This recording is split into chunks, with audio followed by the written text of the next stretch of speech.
What up, everybody, and welcome to Late Night Live number 178. I think I have solved our streaming issue that we had last week, so fingers crossed that that is all good. So far, everything, I have no errors. It's coming up here so far, so we're good. What's going on, Just Winnie? What a wonderful day. I don't have a theme really today. I just want to write. I don't know what I'm going to write. I'm just going to kind of see what happens. What's going on, Lene? And we're just going to have a chill session today, if that's all right with everybody. What's going on, Harpist for Hire? Welcome, welcome. All right, let's dive into it, shall we? Get things started with this little guy. Hiya. Wonderful. All right. And away we go. Pew. Just to make sure that that little camera, yep, not a frozen picture down there. Now, Tuesday snuck up on me when I learned a couple hours ago when I realized it was Tuesday and we needed to stream today. Tuesday very, very much snuck up on me, so I have not warmed up. It has been a very busy week. So let's get warmed up, shall we? Turn my music down a wee bit. How's everybody doing today? Having a wonderful week, I hope?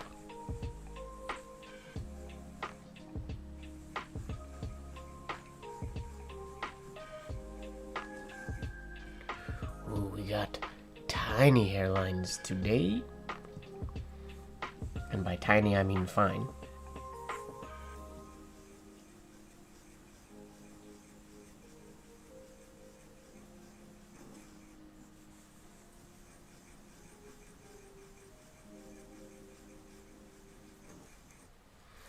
Wonderful.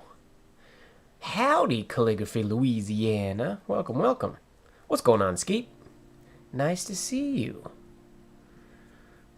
What are you working on today? Whoa, what is that? There's like a chunk of dried ink, or dried gouache, came off on my nib.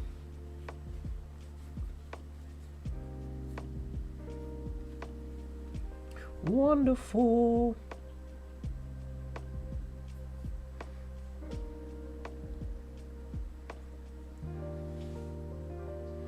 That does sound very exciting, Lene.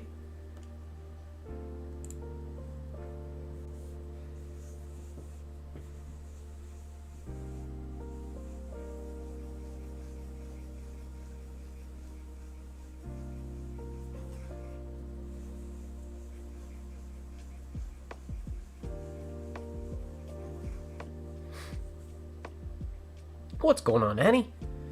Nice to see you. I still really wish YouTube would go back to its showing people's usernames and not people's handles. I don't like this people's handles in the chat thing.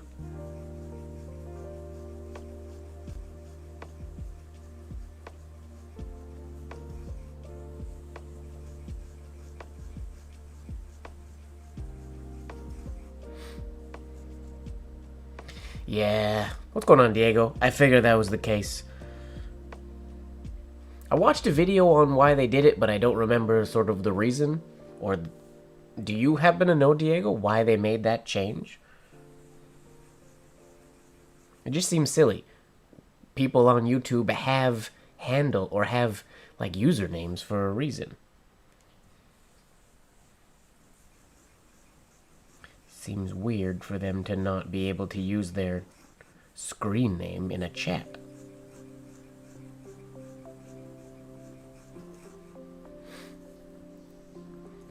That makes sense. Keep you guessing. Oh, we got Jose coming in from Twitch today. Nice. I was just about to say, I'm not sure if the Twitch stream is working, but fingers crossed, it apparently is. What's going on, Jose? In Twitterverse? Twitterverse? No, Twitchverse.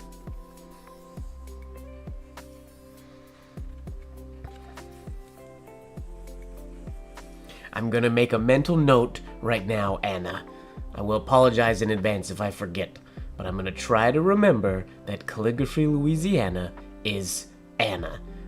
That should be easy to remember because Calligraphy Louisiana is Anna. We're just gonna hope that that sticks in my brain. I apologize in advance if it doesn't in future. I am not very good at remembering all the handles and whatnot.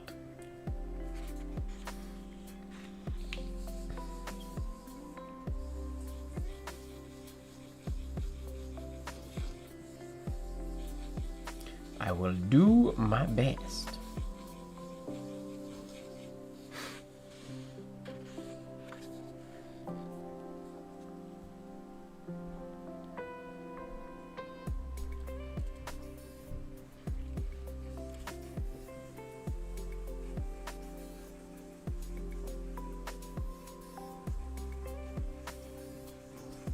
You can't go to bed, Jose. It's time to write. It's writing time.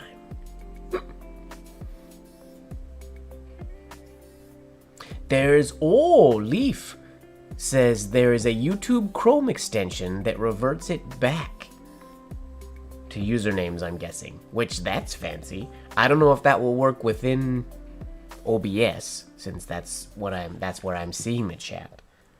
But I'm gonna look into that.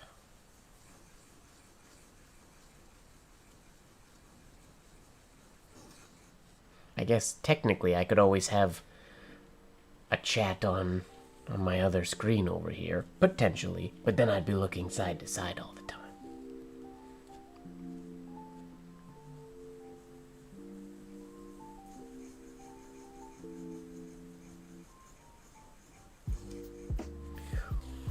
Okay, yes, wonderful hairlines today. I am happy with them.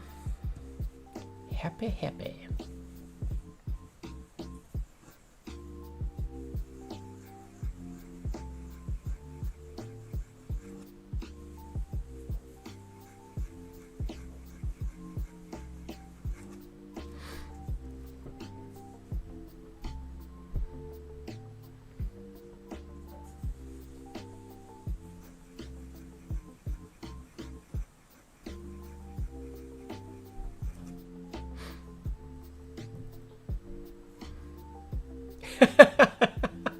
Uh-oh. So Diego has either moved over to Twitch, or he's in both Twitch and YouTube chats. So he can leave snarky comments from Twitch and nobody except Lewis will see it.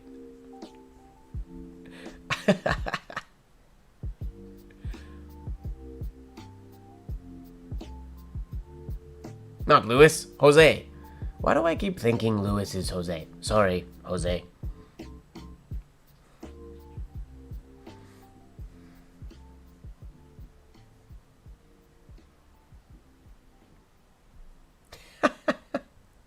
Wait, does that mean you're getting the audio, Diego, from both streams at once?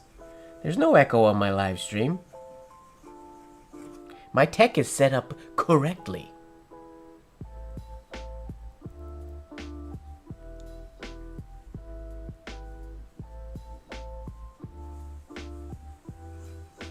Oh, speaking of your comments, Lene, about your being filtered and a potty mouth, I was wondering, I had sort of a thought, because I do run a Stream Elements chatbot as well, and I know it can moderate. So I was wondering if it was maybe that was moderating your chat and not YouTube, which is why I didn't see it. But I went in to look at the Stream Elements chatbot settings, and it's filtering nothing. It's not active as a filtering thing. So that's not it. I genuinely have no idea what was filtering and censoring your words. No clue. Sorry. Yeah, Jose, it's happened I think three streams I've I've said Lewis. I don't know why. I do apologize. I think because I got so used to seeing the shkadang that I see that and it wipes everything out of my brain. You're Secret Lewis. There's no Lewis here today.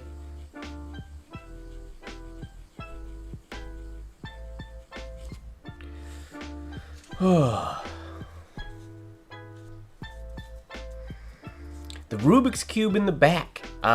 Yes, I do solve Rubik's Cubes, but not like, I'm not a crazy Rubik's Cube solver. I learned once upon a time, many years ago, how to solve the Rubik's Cube under a minute, and that's basically as fast as I ever got, and I'm totally fine with that.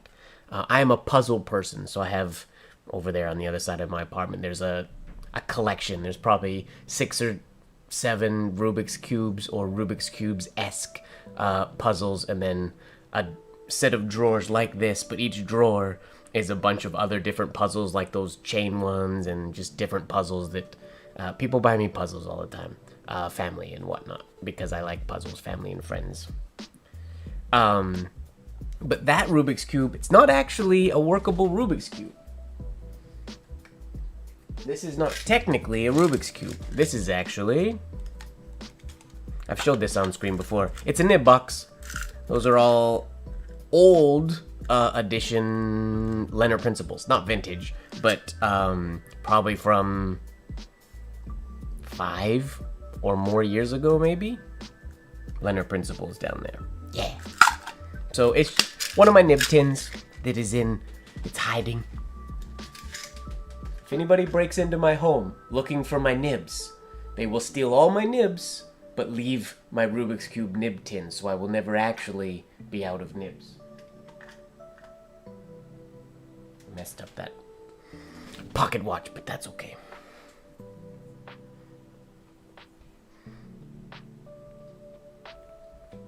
I've debated going down the road of getting faster Rubik's Cubes, and then I just decided I didn't want to. I don't want to learn the more complex algorithms and all of the things. I learned to sort of intuitively figure out some of the steps, and then, I have my simple algorithm, and I'm good. I like Rubik's Cubes, but I'm not a cuber. I have speed cubes and all that stuff. I got many of them, but...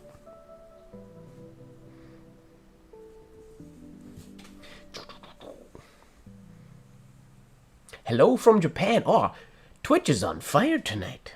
This is the busiest Twitch has ever been.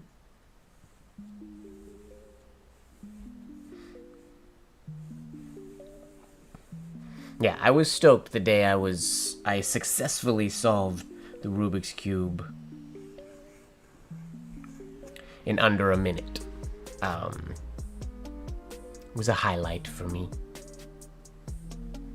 I don't remember the exact, whether 56 seconds or it was just under a minute. And I could probably go faster, because I think my hands have gotten better at doing the things, but I don't really practice that often. I wouldn't be surprised if I actually picked up a Rubik's Cube right now, if I would probably fail on like the last 1 or 2 steps, potentially, because I don't solve them very often. And I'm one of those individuals that is a rapid forgetter of things. I am a rapid relearner of said things, but I tend to forget the things that I don't use and then have to relearn them over and over and over again.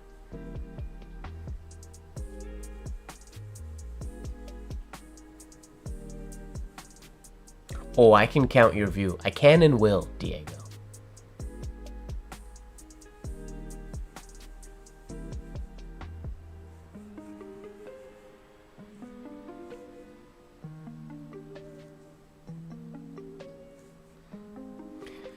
Today, we are definitely going to work on ascender strokes for a bit at some point. Once I feel warmed up and chill, I'm going to zoom in the camera and I'm just going to do some ascenders, because my ascenders feel rocky.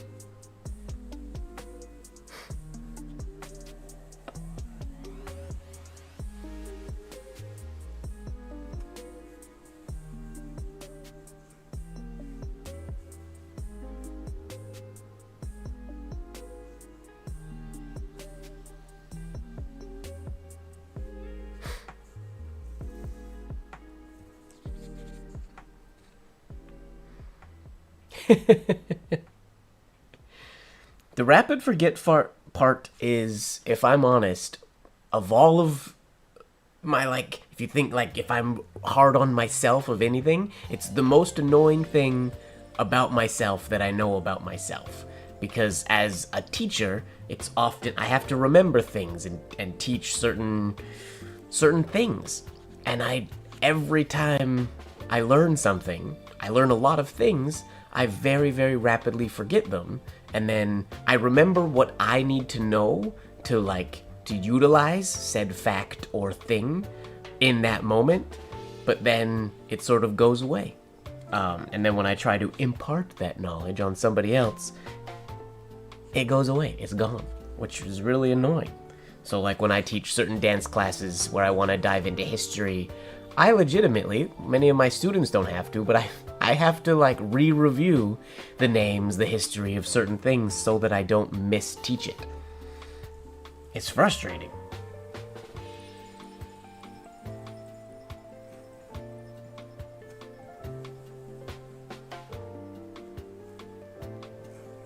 This time of year, I'm spending a lot of time working on spreadsheet formulas and things like that, and learning the in and outs of slightly more complicated formulas. And then, again, in like a few weeks, that knowledge will drift away, and I will dive back into it next March or next April, and have to relearn it all over again with the same YouTube videos and whatnot. Oh, congratulations to your mom, Leaf. Solving the Rubik's Cube that's a good thing. Everybody should do it at least once.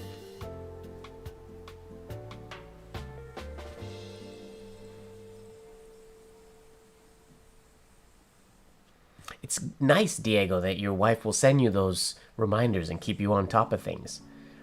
Yeah, I have I live this crazy life where I have spreadsheet formula season. Yeah. Spring break? Nah. Spreadsheet formula season. Wow. It's so crazy.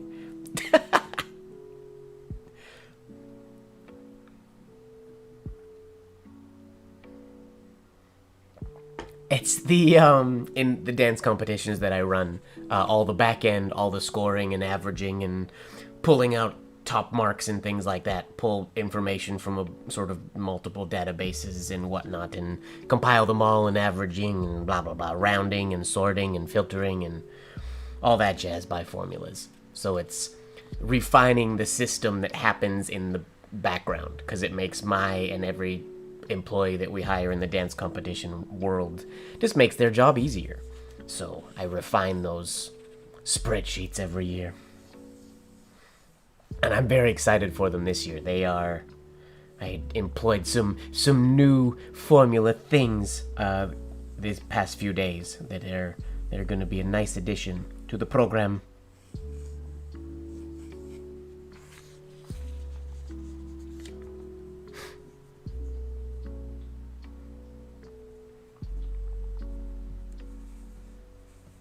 Wild and crazy spreadsheet summers. There should be a movie. There should be a movie about a bunch of computer geeks who are spreadsheet people, and then they while out and have a crazy summer, and they call it their spreadsheet summer. Any writers in the room? There's a story for you. Write the script. Go.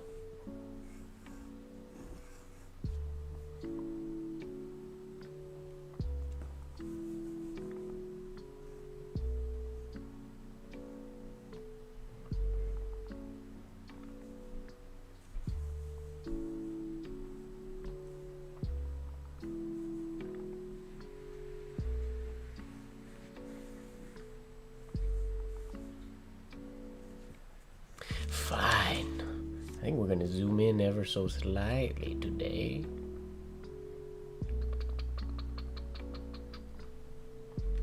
Does that work? Maybe. Wonderful.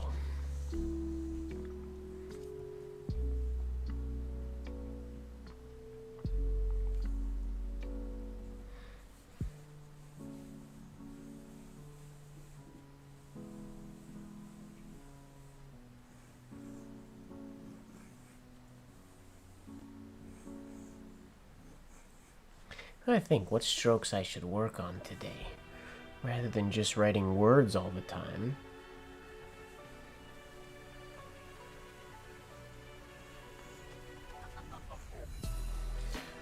Leaf, that is a great question, and one that has a relatively complicated answer. I need to take a photo of what I see and post it on, probably on the Discord or on the internet, to show people sort of this setup. My setup is rather elaborate. Yep. A gnome. A gnumbly. No, I have a, it's all built out of plumbing pipe, steel pipe, and I have a frame that attaches to my desk. So there's camera mounts here, here, here, here, basically everywhere around the whole thing, and then multiple cameras all attached to the same thing, and it just basically frames my, my monitor that's in front of me.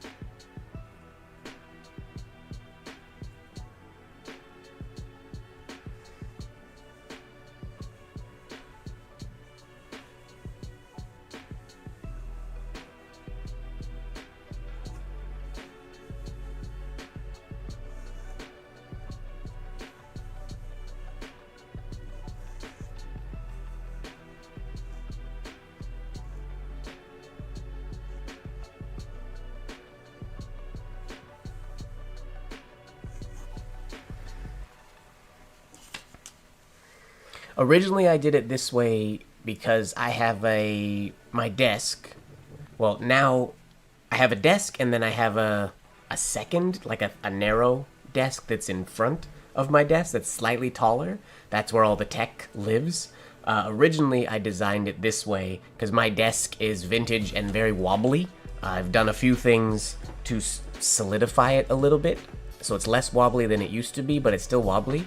I even sent it away to some woodworkers, to some restoration people to make it like solid, and it came back really no better than it was. But I have some other things I want to do to it. But because it was wobbly, and I built it based with thick metal and really, really solid, so when my desk would move, the whole apparatus would move, so there was never any shakes in the video or movement. Now that's not the case because the frame is attached to the other desk and not this one, so when I shake my desk, it moves. But that adds the benefit of I can move my desk if I want to fix an angle or fix where I'm sitting or whatnot relatively easily, but it's not as stable as it once was. So yeah, the desk would wobble, but the camera would wobble with the desk, essentially, and no shaking because everything is really thick and heavy metal. Well, what is it? Steel? Iron. That's what it is. It's the black iron pipe that makes everything. So it's pipe clamps that attach it to the desks. It's all very heavy and very solid.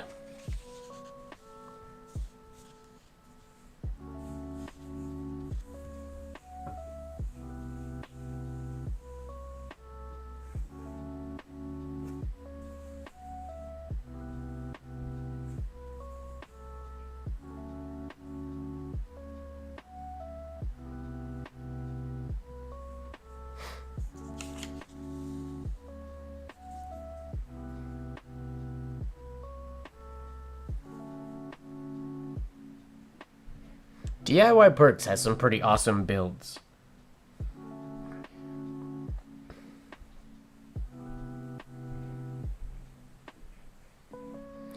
Well, you would think, Lene, that plumbing pipe is cheaper than actual camera mounts and whatnot. I have built many things, like my bed, this back shelf unit, my framing. I have the thing that mounts my camera lights to the ceiling, my plant stands. Everything is black iron pipe and fittings. With the fittings and everything, it's still quite expensive. It adds up. For small things, it's cheaper, but for big things like furniture or whatnot, it adds up. Annie, this might be off topic. You were thinking of buying a Sony A6400. I know you have that camera. How is it? What lens do you prefer with it, and what So, I love this camera. It's obviously not the best of the Sony cameras, but it's a really, really, really good one, and it's as good as anything I would require. I really like it. The lens that I use, or that I like the most with it, is the one that's on there now, which is their 18 to 135. It's, I believe, one of the kit lenses that you can get with the camera. They also have a smaller one. That's what my face cam currently uses. My face cam is actually a Sony a6000 right now. That's on loan. It's not my own. But I have an a6000 face cam and an a6400 top-down cam. I have the standard kit lens on the face cam, and I have the 18 to 135, and I find that's the best one for being able to zoom out and get a lot of my desk, but still being able to zoom in. I mean, this is as far as I can go. In a perfect world, I would love to be able to get the full desk, so that, essentially, and then be able to zoom in even farther would be lovely. But what ends up happening then, so then I get into more telephoto or longer range zoom lenses, but your minimum focus distance is affected. The minimum focus distance of this lens is 18 inches, which is nice. It means that my camera is slightly farther than 18 inches right now, but that's just so it's not in the way of my face cam. It makes it so I don't have to reach super high to touch the camera. It's just out of frame, which is really handy. But if I could get this minimum focus distance, 18 inches, with a camera that zoomed in like to 200 or whatnot, that would be lovely, so I could get a little bit closer for certain, not for live streams, but for when I'm filming certain videos. Sometimes it'd be nice to punch in a little bit more. And then the only real downside of the camera is not a real downside. It's just when I'm filming slow motion, it only goes to 120 frames per second. So I can only go down to 20% speed. 20%? Yeah, I can only go down to 20% speed.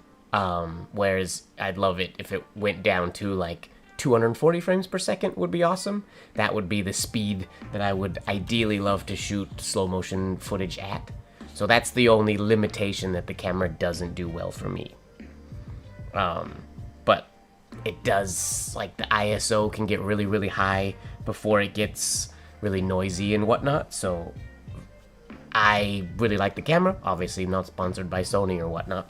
I wish I was, that'd be cool. But I really like this camera. It has done everything, most everything, that I require it to do.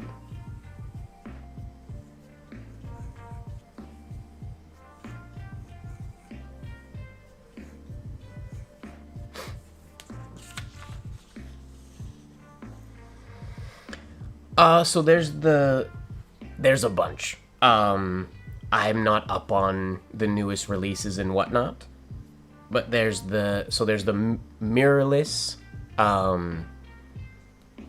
what are they? The A6400 is the cropped sensor.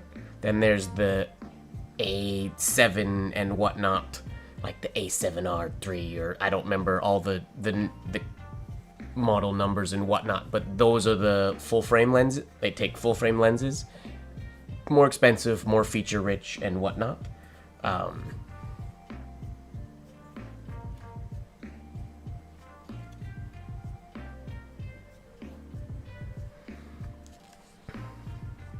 Yeah, I can't speak of the ones that go above and beyond this one because I'm not really familiar. And I got this one quite a while ago, but to me it's still a great camera.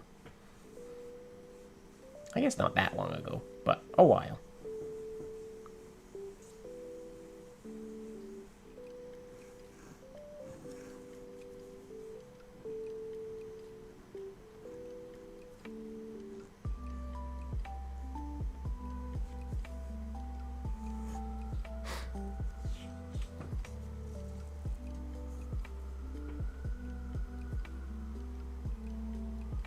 Yeah, for me personally, I feel like it would be a waste to have a camera that was more capable than this one, just because I'm never going to really be able to fully utilize it. The only reason I would ever upgrade from this one, if I could like sell this one and get a version that has a higher frame rate for more slow motion, would be the only reason that I would ever really update from this one.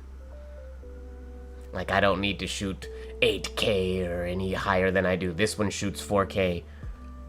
4K at slow motion would be dope, but again, a feature that I don't really need.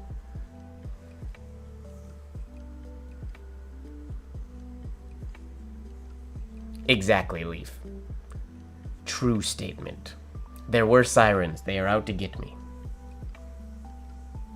They were quite loud, actually. My window's not open, but...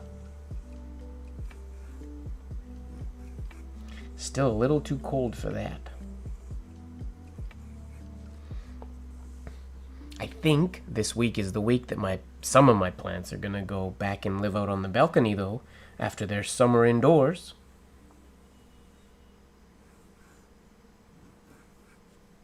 Summer indoors? Winter indoors is what I meant to say. Whoops. Why do you steal? I don't steal. I steal hearts. No. Obviously not.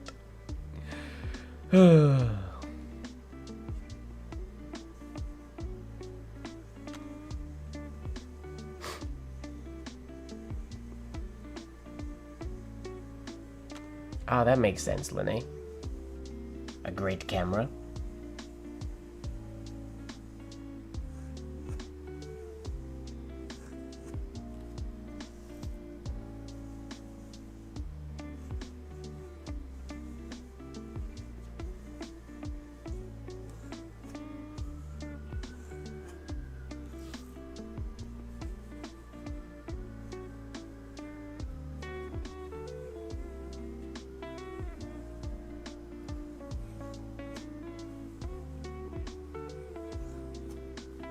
That's better.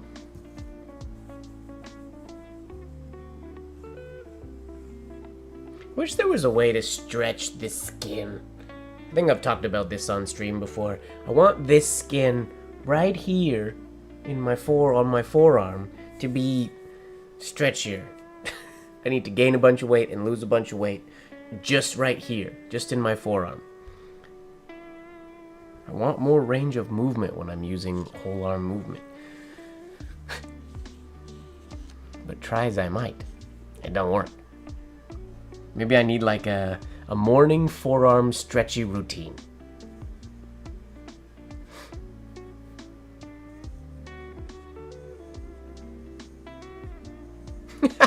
Warned. Hilarious.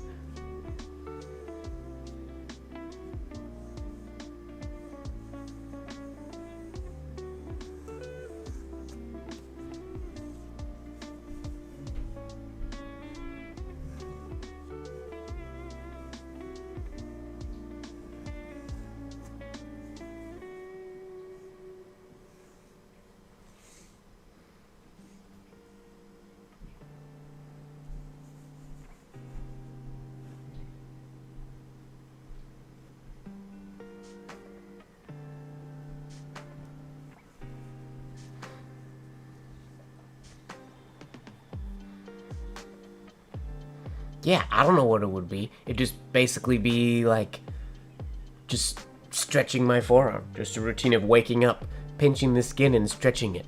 Stretch out my forearm skin. That sounds so awkward. So weird. Oh, ad time. I didn't see that countdown.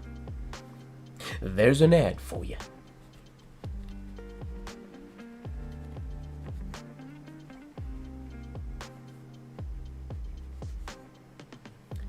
A gel mat? What would a gel mat do?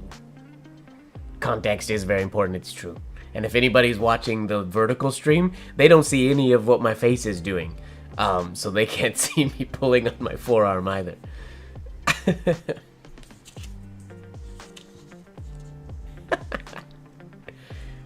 It would just be nice to have more movement. If I could do... I want to do whole arm things, but with my forearm on the table. I don't know why it just auto-moderated Diego saying the word clip. Not sure. I think that was what it got you for in that sentence. My YouTube auto-moderation is very strong. What are these headphones? These are COS Porta Pros. Based on the vintage, the old school COS Porta Pros. And then I took them apart and soldered in a connection so that I can plug and unplug them, because I only have the one plugged in right now. The cable for this one is right here. So I could plug this one in, but yeah, I plugged in little connectors, soldered them into the drivers so that I could unplug the one ear. But they're great headphones, great drivers, and they look vintagey and cool. What's going on, Lurker Lori? Welcome, welcome. Speaking of Lurker Lori and lurkers in general, shout out to all the lurkers in the room. Lurker Leon, how's it going? I don't know if you're here, you're probably not, but I'll say hi to you anyways.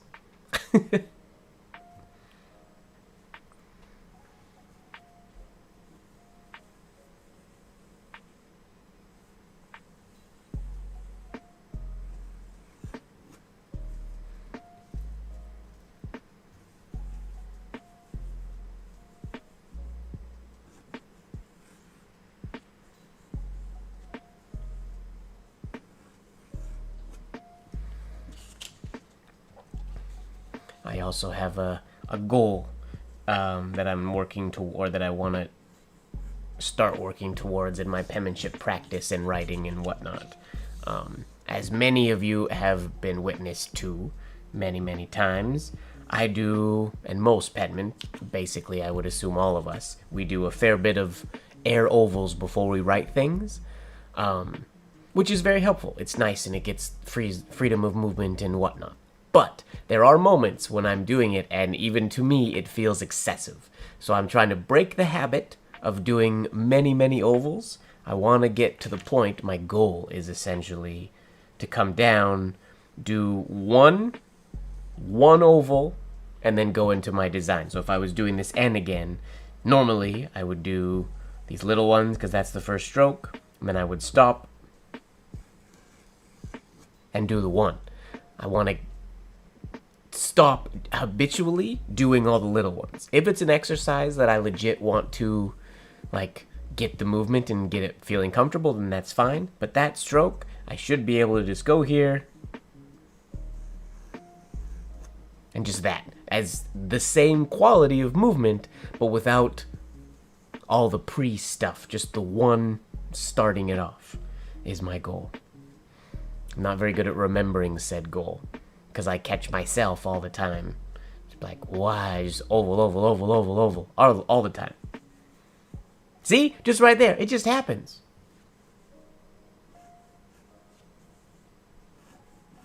I just want to do one little movement to keep things free, and then dive in is the goal. And then even strokes like one of those, for example. Normally I would do a lot of these, getting that implied horizontal oval at the top. I would do a bunch of those, stop, do one, and then go into the stroke. I want to just be able to go straight into the stroke, or just straight into the one before the stroke, I guess. Like so. I feel like it's, well, again, that's better than that. So there's method to this madness. It should yield equal or potentially better results. And equal or better is good. Oh, the exit stroke of this M makes this into a wonderful P. Beautiful.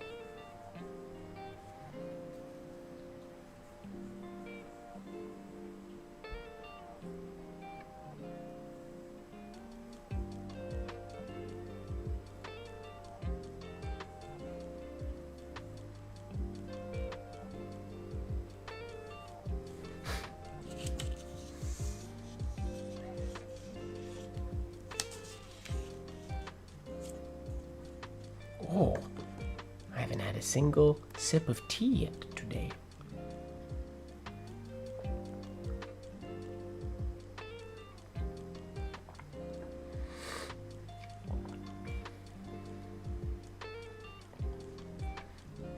Exactly, Diego. Get to the point. Get to it.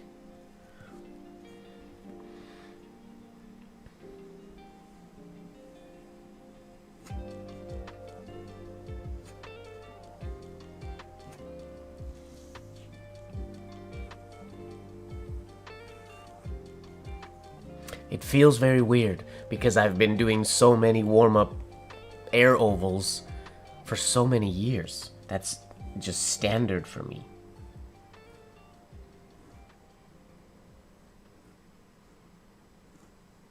But I do feel it is excessive and unnecessary.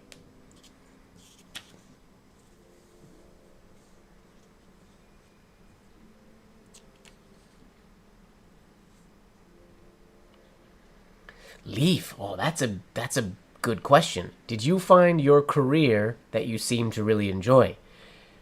I have to be 100% honest. I've been very fortunate that my life has been full of, I don't have a career. I've never had a career. I have careers, plural, and they've all been made of things that I truly, actually, really, absolutely enjoy, which is wonderful. Be it dance, be it design, be it penmanship, all of those things. All right, Diego. Good night to you. Thanks for hanging out. Sweet dreams. So yes, I've been very fortunate that I do really enjoy my careers. They're just hobbies that took over, essentially.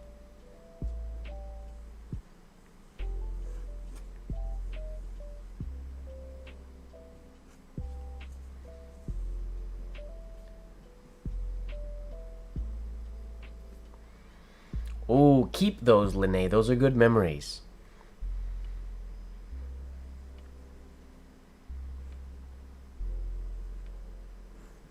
It's wonderful to look back at old notebooks and whatnot in a number of years.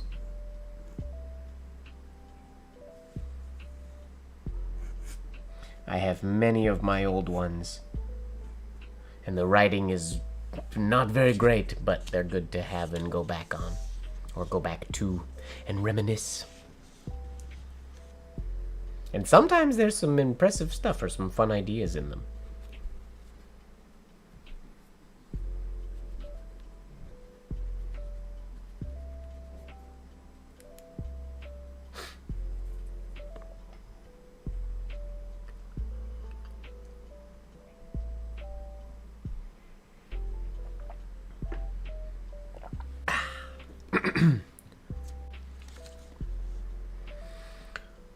Okay, let's finish this page and then we'll start the next page with some ascender practice because I need it. I think.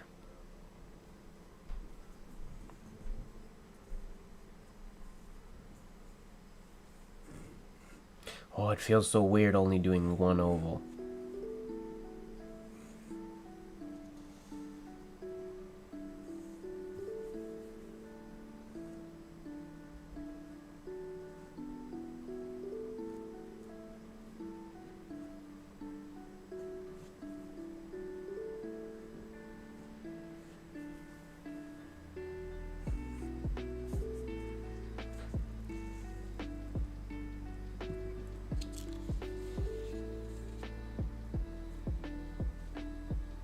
Oh, nice. How do you do in your attempt to do the Indiana Jones ride script, we'll call it?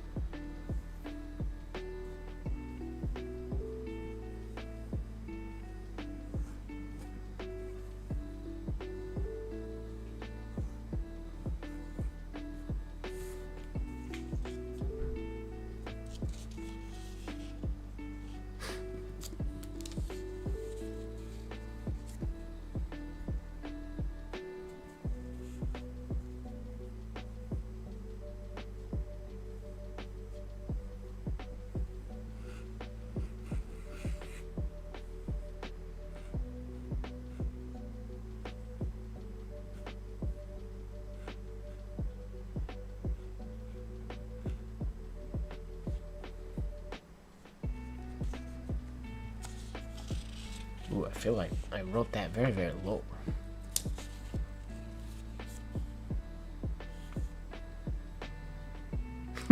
Nice.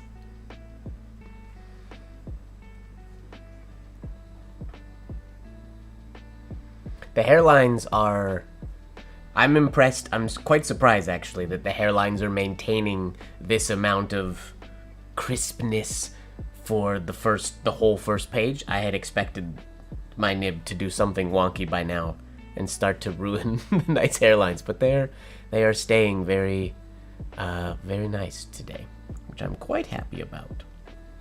Now, can I somehow connect this A to the J in a fun way? Oh. That could go up there. Let's try that. This might be a swing and a miss, but we'll give it a shot.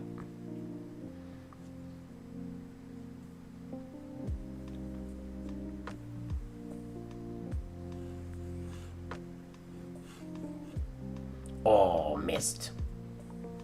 A little bit. By a little bit.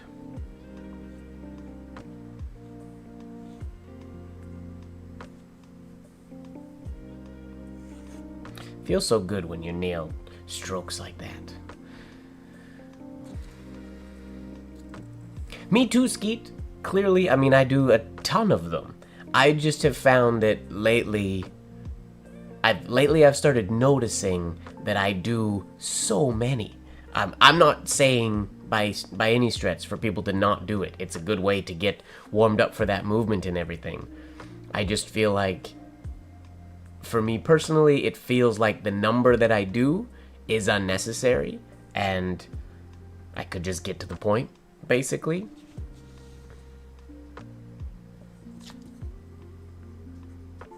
Because sometimes there's just a lot of ovals. I notice it primarily when I'm editing videos. If I edit a video, I'm like, wow, you just did oval so many times before you actually wrote anything. Yeah. For me, too many. Not that it's a bad thing. I want to see, though, as a personal challenge, if I could limit. Alright, let's get a new sheet of papier.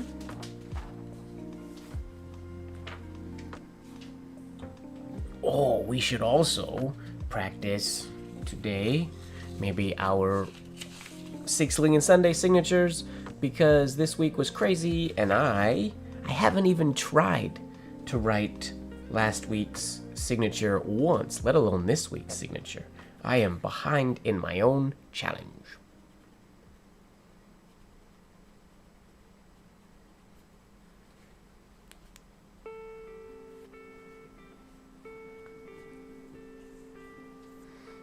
I used to do a lot of those fun, I used to call them trick strokes. Like the A's that finish, or an S that then you write the S and it connects to the A. I used to do a lot of those, more so than I do now, once upon a time. I want to get back into doing more of them so I can ideally start nailing them a little more frequently. Alright, ascenders. We're going to pull our paper a little bit closer to us. About there.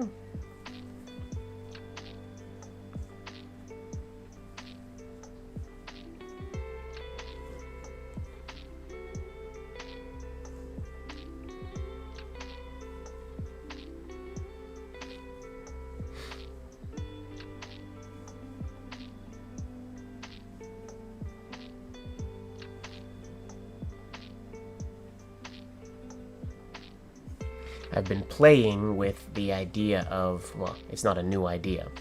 It's the way a lot of the books talk about it, utilizing the combination movement when doing ascenders strokes, where you're using your propelled movement from your upper arm, but the fingers come into play a little bit at the top. The fingers are what do the upper loop.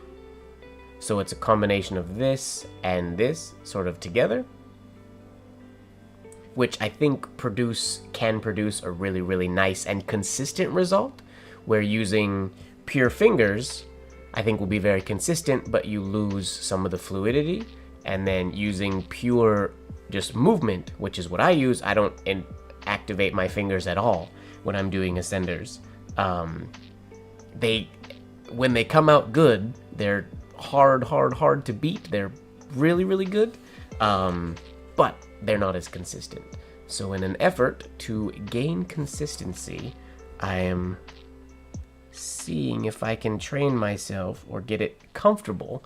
I never liked using the combination because it never felt comfortable for me, but I'm debating adding it into my practice just a little bit to see if it can help consistency.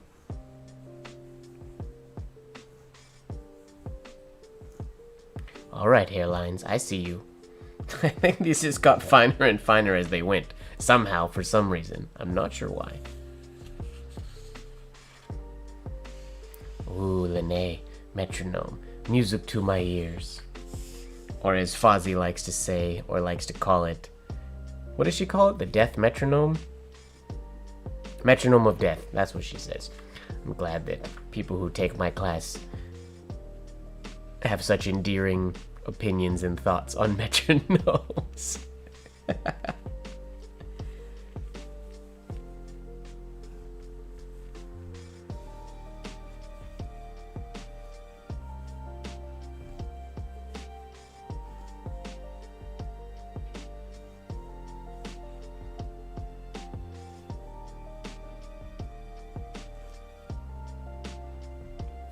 Okay, so it's when I add a shade that I lose my hairline, which is interesting.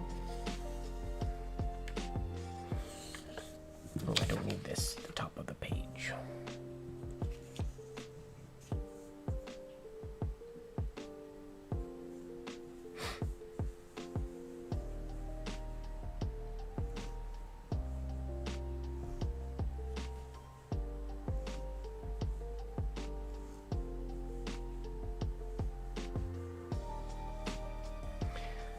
I find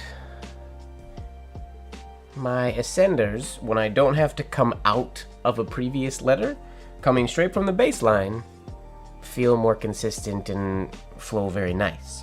It's when I have to do this principle into the ascender principle that I lose a little bit, I think, is my theory. Oh, harpist for hire. That is a good question. And really, to my knowledge, there aren't a lot of good calligraphy or penmanship supplies in Vancouver. What are you looking for specifically? If you don't mind my asking. I've never bought calligraphy supplies in Vancouver. I buy most of my supplies. I basically stock up on supplies once a year at Iampith because John Neal Books or Paper Ink Arts are there, and they have everything I could possibly need, or I buy certain things online that I can't find in any store.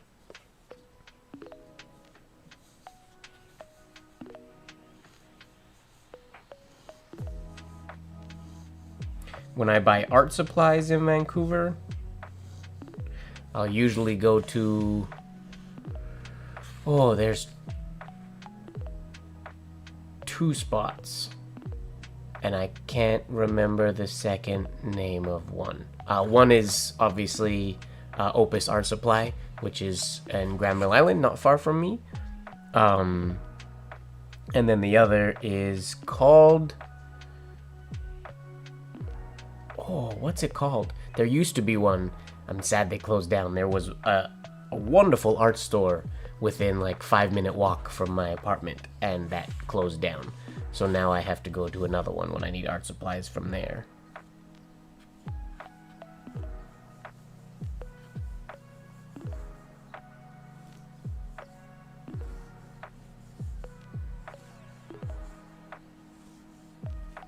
There we go.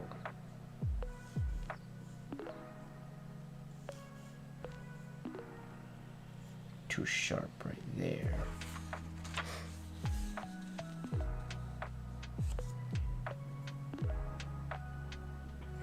Gotta make sure that I'm not letting myself default into what is comfortable, which is, again, like so. No finger movement whatsoever, which, as you can see, can produce really, really nice ascenders. But it also produces some inconsistent results, where I feel like I can be more consistent if I add a little bit of the finger. Just a little bit. Like so.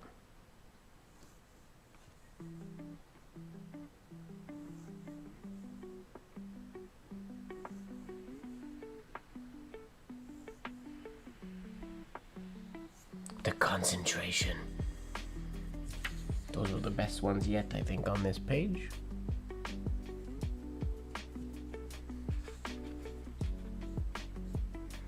Chai sounds lovely.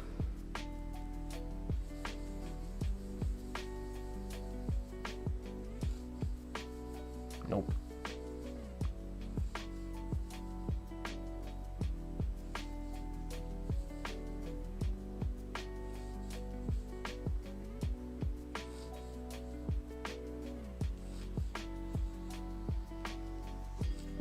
A little flat on the back. Oh, I'm jealous of the chat's chyness right now.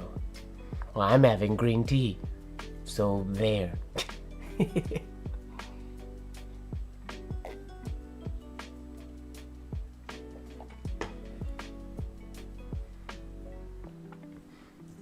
It would be really wonderful if these hairlines, or if these hairlines look like these hairlines all the time.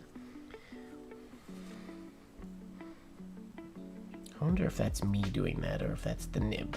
I feel like it's the nib, but maybe there's something in my doing that is causing the inconsistency.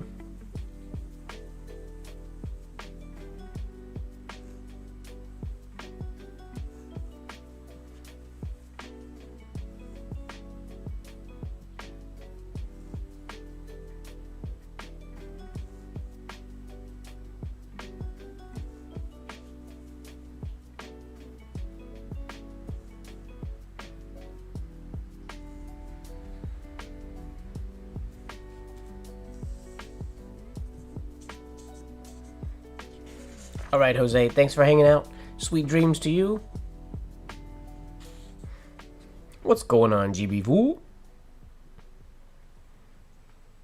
Yeah, see, an example of the conversation we were having earlier. GB Fool is one of those individuals where I'm not sure if I will ever remember GB Fool's actual name, which I'm assuming they've told me before, potentially, but I'm just so used to reading GB Fool now. The GB Fool will always be GB Fool in my head. GB Fool. What's up? We are practicing ascenders today.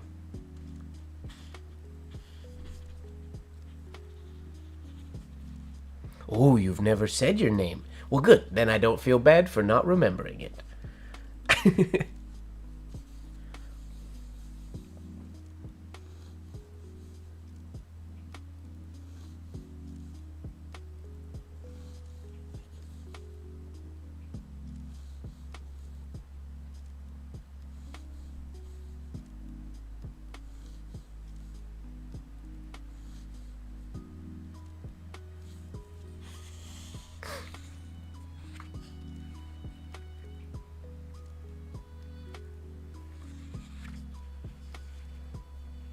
Got you. 2006.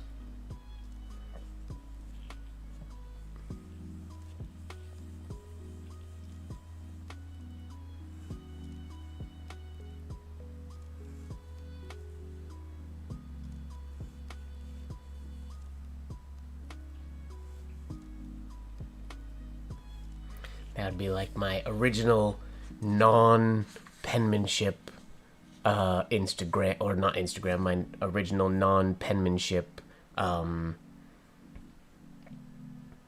YouTube account. Pop and Swave.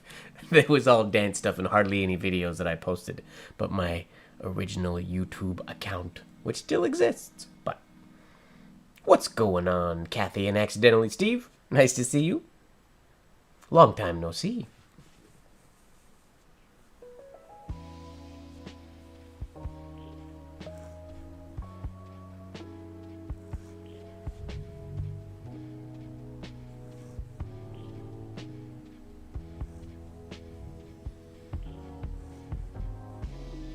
Too round up there. That's the hairline I want all the time.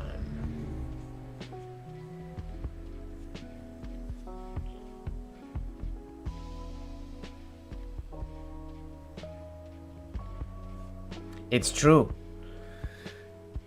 I mean, my favorite was back, if we go back in time, GB Fool, to the forum life, but when the only place to post videos, or the main place to post videos, rather than an IRC link or something, it would be a PUT file. The original, before YouTube existed, we would share videos, like the original viral videos on PUT file was the first one that I ever used.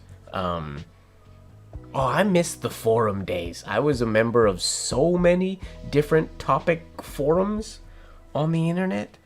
I was on forums for micro remote control car modding, forums for you name it. I was a member of lots of graphic design forums. So many old forums.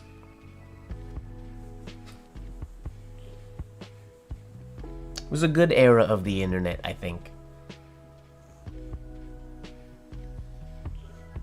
There was a simplicity in forums that I get the convenience and goodness of many of the Discord channels that are out now that basically serve the same purpose as forums back in the day. But they're just not quite as concise. Forums were wonderful.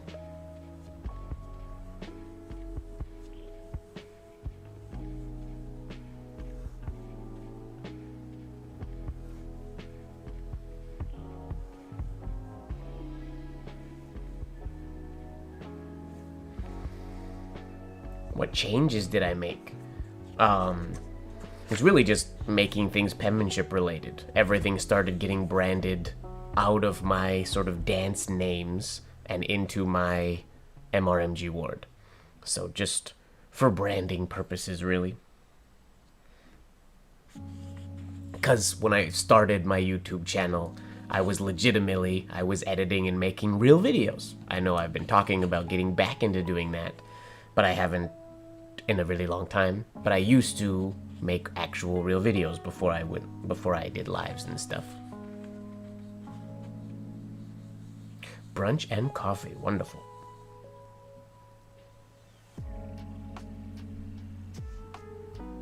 Oh, I didn't read up where Kathy was talking about her artist role. I understand now. Never mind. I answered a question you did not ask. Apologies.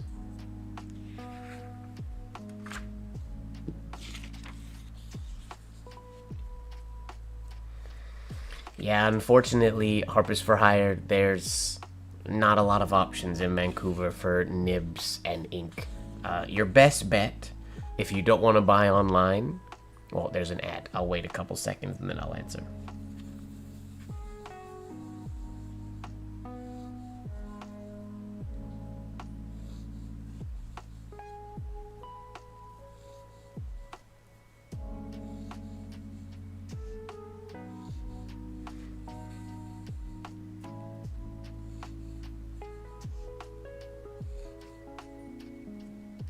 Alright, your best bet, I would say, would be to either buy them online from Paper Ink Art and have them shipped to Canada, or get them from somebody who has them already. So if there are particular inks or whatnot that you're interested in, then for example, if you're not planning on going to Iampith, you could tell me what you're wanting, and then when I'm at Iampith, I could get whatever you are asking for, and then bring it back and basically deliver it to you.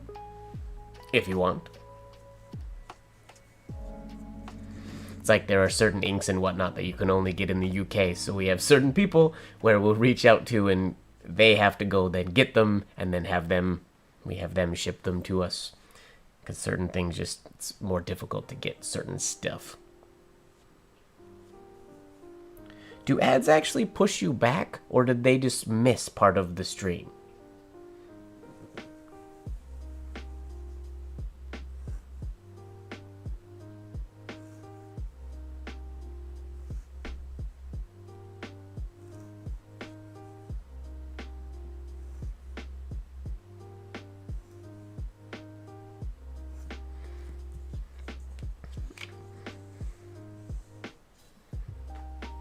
It's not a bad service, Linné. But also, we're not a very big community. So it's one of those things where if somebody wants to get something, I would like to be able to help them acquire said supplies. What's going on, Fozzie? For example, ink. When I first moved back, or when I moved back to Canada from the US, I wanted to get some ink, some new ink, but also I knew there's not a lot of places here to buy like good penmanship iron gall ink, for example. So, and I could say Harpist for Hire right now, if you're wanting like a McCaffrey's ink, I buy ink by, specifically I bought this, I buy the 1 liter, I get it from Neil who makes it, by the liter, with the intention of I can bottle it, I have labels, and I can sell you McCaffrey's ink.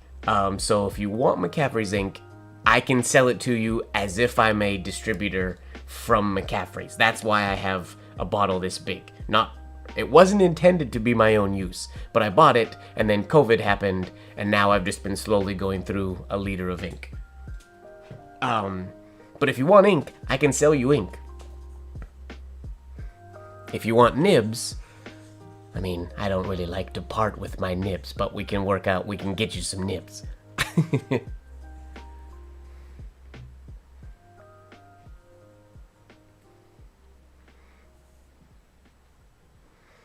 Oh, Skeet, where do I find black paper? So the black paper I get is from China, or the Black Recollections 20-pound paper from Michael's, and then I print the black lines. I just set up a file and print really thin lines on it. Unfortunately, though, because I have a laser printer, the ink, if you'll see here, it's hard to see, but the ink doesn't go over the lines, which can be kind of annoying.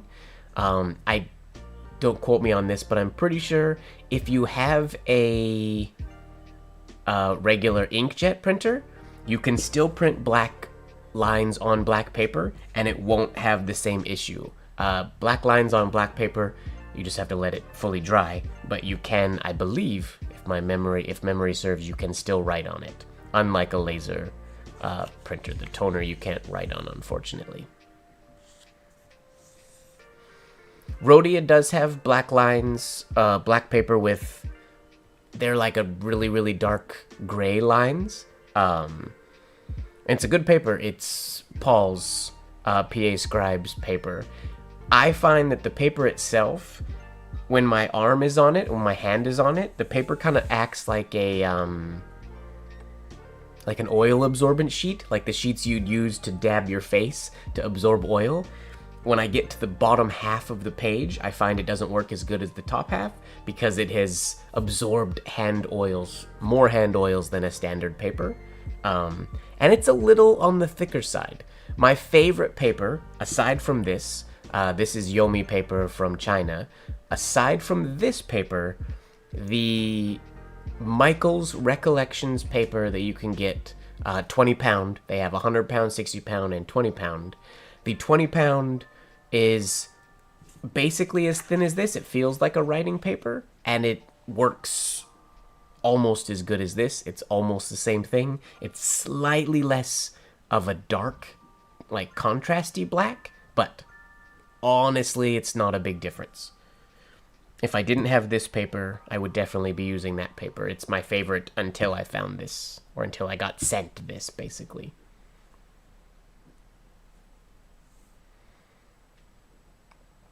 Yeah, a blotting paper page would do the trick, but I don't want to have to always need a blotting page. The only time I use a glide sheet, because I have one always here, is when I get either when I'm writing on the very far right side of my page, or when I hit like the bottom quarter or less of my page. When my fingers start to go off the bottom, I like to have the glide sheet. But if I don't need it, I don't like to use one. I'd rather just have my fingers and hand going over the sheet. Personally. Oh, Kathy, I did not realize that you found you found the stream via the Rajiv collaboration. That's exciting. I'm hoping to do, Rajiv and I have been talking about hopefully doing another video together. Fingers crossed we can get that worked out. He's a busy man, and I don't get to the East Coast all that often, but we are hoping. We have been in talks to hopefully to get something else put out, because it's been a while since that first one. I'm still surprised at how many people, like, come to me at Iampith, and that's how they found Iampith, and that's how they're part of this whole community now, which is great. I love that. Hearing that we bringing in new people to the community.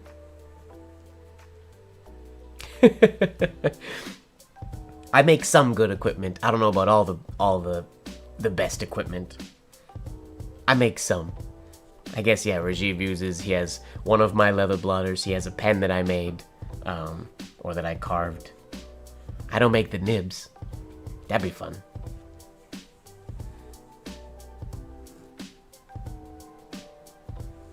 I guess I sharpen nibs, but never for anybody else. Those are just for me.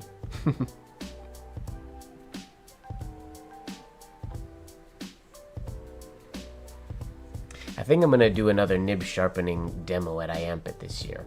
And of course, the YouTube video that I will hopefully... My goal is to get that video made and out. I'm setting myself a deadline. Before Iampith conference, I want to actually put out the YouTube video. GB Fool, Steve ZY TV Tveld is Kathy is her name, and she also mentioned the Rajiv collaborations. I saw her mention of Rajiv before I saw yours. I wasn't calling you Kathy.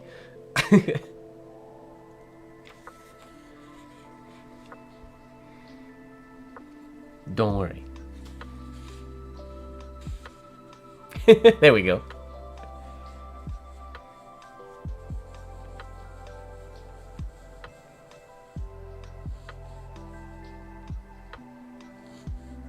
It's nice when your algorithm is properly trained. That's how I used to feel about my Pinterest algorithm. It was quite good, but not so much anymore. I don't know what happened to it, but it doesn't feed me the gold that I feel like it used to.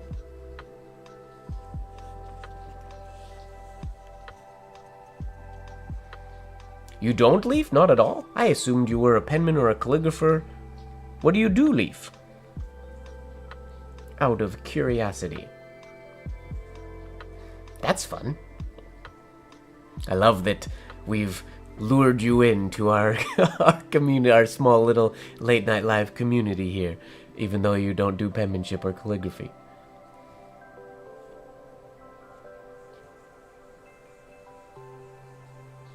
Oh, Da Vinci's originals.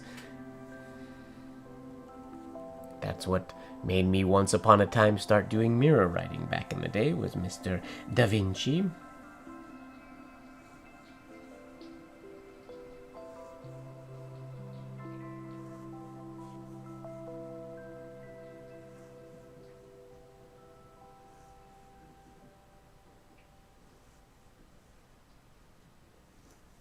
Whoa.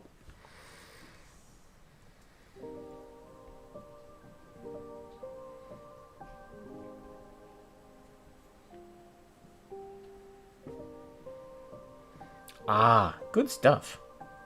Can't go wrong with Palmer method.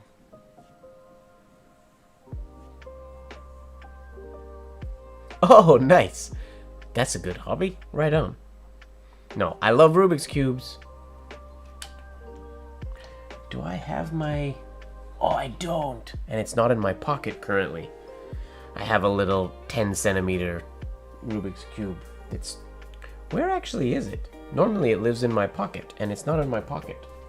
We're gonna pause the writing for 2 seconds.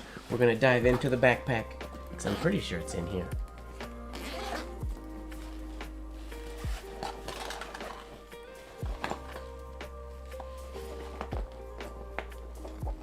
It's not in here. My little... I have a lot of trinkets and little things. My little metal Lego head is in here. Where is my... Is it in this pocket? I was traveling not that long ago. And it always comes out of my coin pocket of my pants when I'm traveling. But where did I put it? It might be in the pants that I was actually wearing today. Normally it lives in my coin pocket.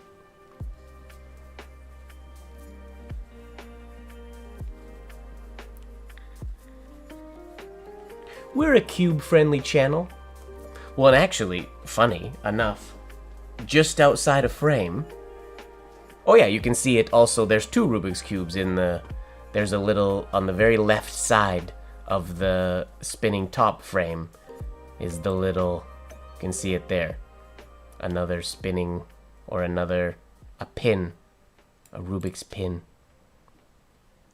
Oh, now I messed up my spinning top alignment. Oh no, I didn't. We're good. We're good.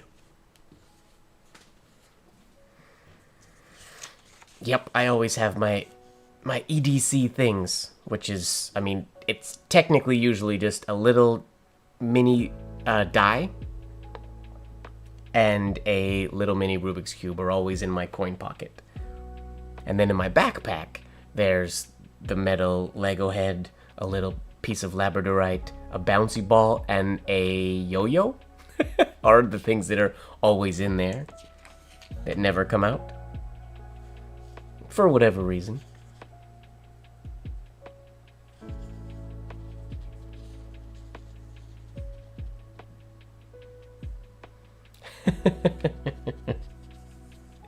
You're happy without the stash?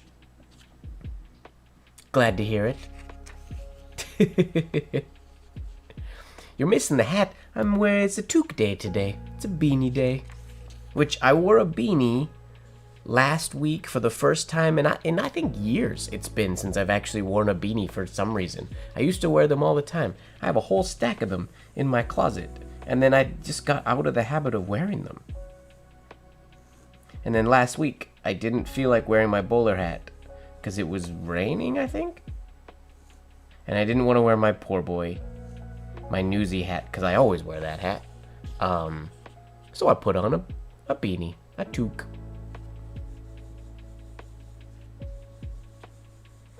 The face fur, that's hilarious. I don't really miss the mustache, which makes me happy. I was nervous a bit that I would.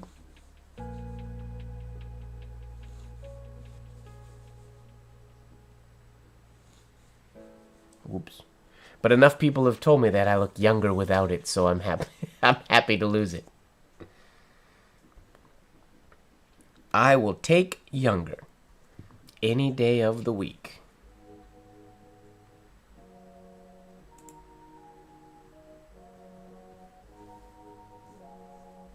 Beanie Mike should do Ghetto Unchels.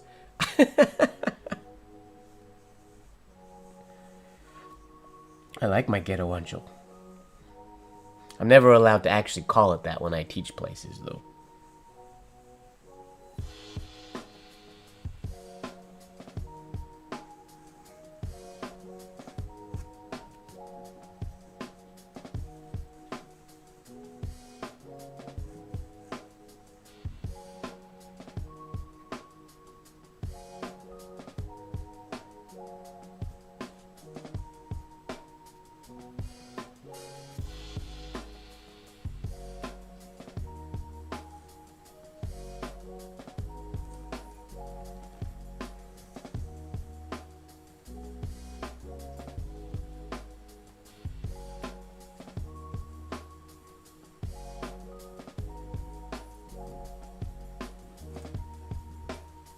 Whoops.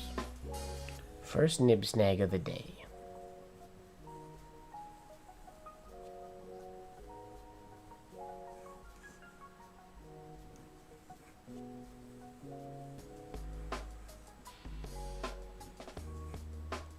Well, that's weird. Both of those have the same weird little warp in that upper oval. Why? Let's iron that out, shall we? Can't have that. Unacceptable.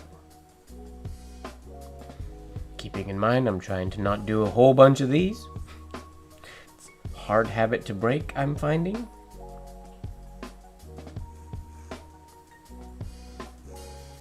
That's better.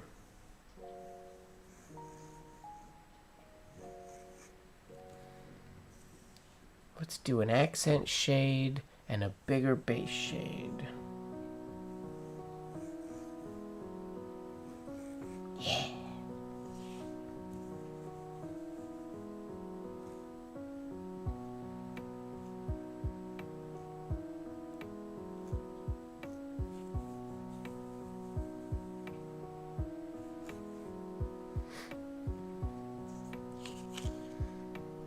Tisk, tisk, tisk.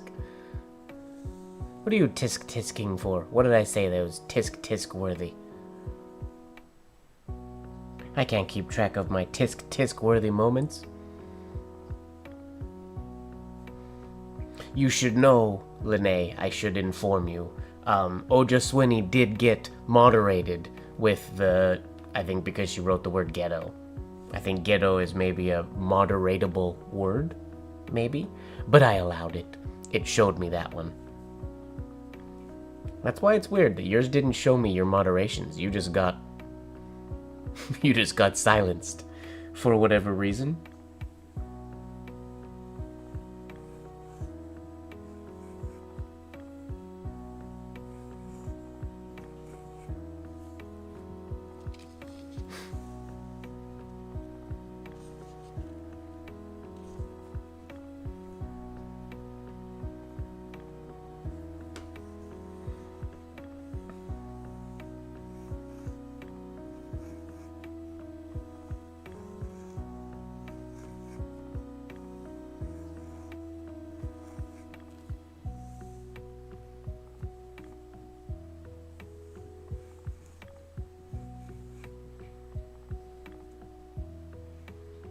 You have to write with reading glasses now. Oh. Oh, Ojaswini. Modded again. Your eyesight's that bad, Fozzie?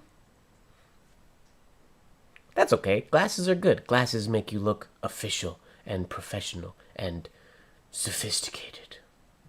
I actually have to remember... when the stream is over, if anybody in the chat right now is still here, looking at you, Lene and Ojaswini, who are usually here till the end, when the stream is over, could somebody do me a favor and remind me to take my contacts out? I have a contact fitting tomorrow afternoon, so I want to take my contacts out and let my eyes breathe for the night. Normally, I sleep in my contacts, and I will forget to take them out if somebody doesn't remind me. So, there's a request. It's true, Kathy. It's very true. I go through phases. Sometimes I really like wearing glasses and I wear glasses a lot. Other times I get into contact phases and I just want to wear contacts.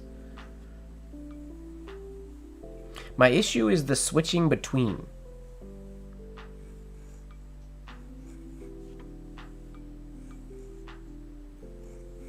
Like, I like the idea of, like, wearing glasses, putting contacts in, leaving the house, doing something, come back in, put glasses back on.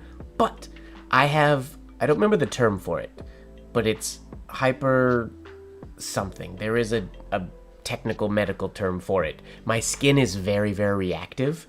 So, like, massage therapists or registered massage, when I go to, like, a RMT or something, when they're massaging me, they will often bring it up. Because at touch and whatnot, my skin gets really, really, really red.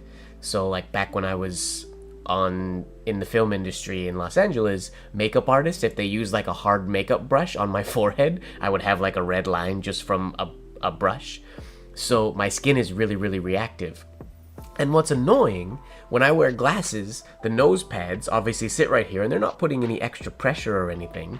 But if I take my glasses off, for like hours, I'll have 2 red marks right here from my glasses. So if I plan, like if I wore glasses today and tomorrow wanted to not wear glasses, I would have to make sure that I had like a long time in between, like I want a day in between, or like half a day for my skin to unred from the 2 nose spots. It's so annoying. So I can't just quickly change between glasses and no glasses.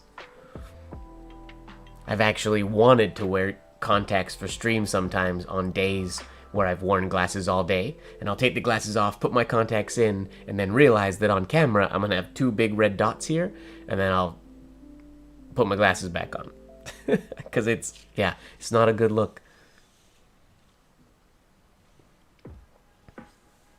Ooh, migraines are no good.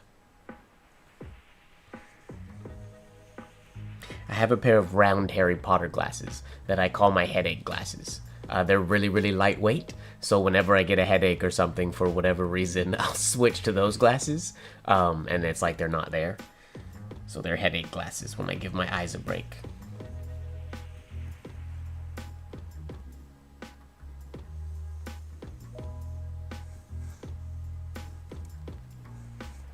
Contacts, yes, are supposed to be taken out after 12 hours. So they say. My contacts are 30-day contacts, so I can wear them for a month. Technically, it's still best practice to take them out every day. But if I am 100% honest, I put my contacts in and I don't think about them for like at least a month. I think about them when I feel them, basically. I shower in them, I sleep in them, I get my eyes checked, and my eyes have been fine. I've been doing this since I was... when did I get contacts the first time? When I was 17? Something like that? 18? It's been a lot of years of wearing contacts all the time. My current eye doctor is not a fan of the fact that I do that, so I'm probably going to be changing my habits. But my contacts are 30 days. They're meant to be worn for 30 days. And my old eye doctor, just told me so long as they're not uncomfortable. I'm not forcing them to last longer, but when I put them in, I then don't feel them. They're chill. And then, what brand? Something Air Optics, I think, are the ones that I wear. But I have a feeling, in my fitting tomorrow, they're gonna probably try to convince me to wear a different pair, I'm guessing. Or to change. To something that I have to change out more often. Because these do... I don't know if it's because I'm older. That's a really nice S, by the way. We're gonna give that one a happy face real quick. My eyes are a little drier than they used to be. Not sure why. And my doctor thinks it might be because I don't take them out.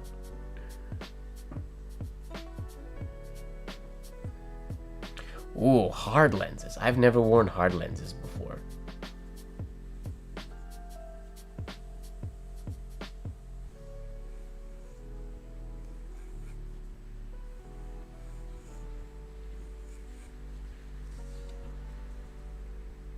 I want to try those like costume contacts that are the full eye, the big ones that you have to like fully turn that black out your whole eye. I want to try those one day.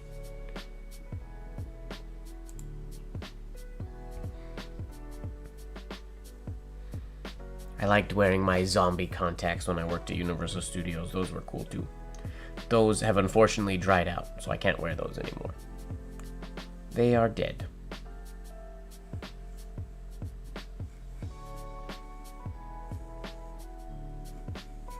But it was cool having a bunch of sets of proper prescription costume contacts.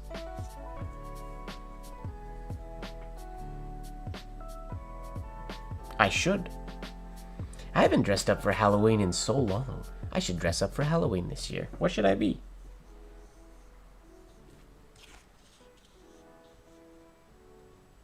I want to be Gollum one year. I want to get a flesh tone outfit, like a onesie essentially, and have an artist airbrush joints and whatnot into it, and then be Smeagol for Halloween. I gotta lose some weight first though, before I can do that properly.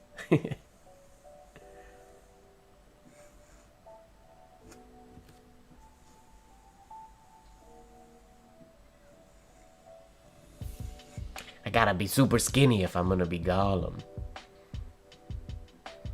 It's something I wanted to do since I lived in Los Angeles, and I never got around to it.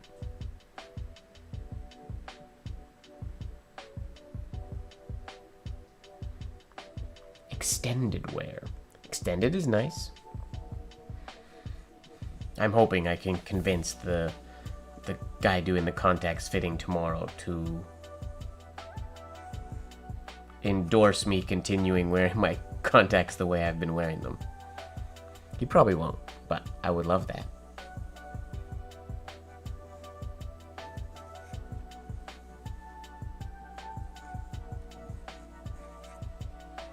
Oof. Not bad, except for this oval. Poor shape.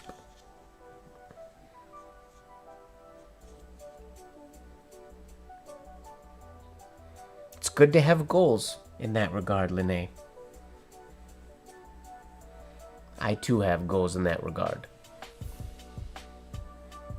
I was supposed to meet said goals by now, and I have not, so I gotta work a little bit harder. I have been slacking on my goals a little bit.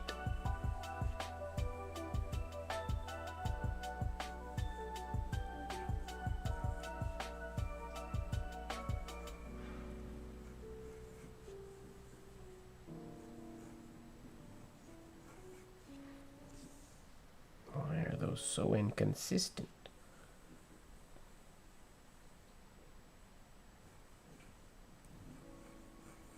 Too long.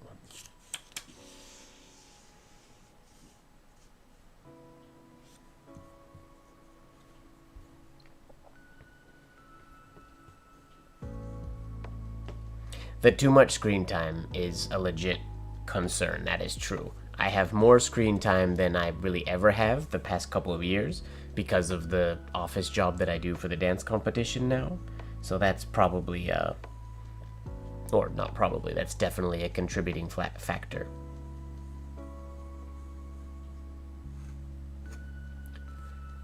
Oh, Anna, what are the plant goals?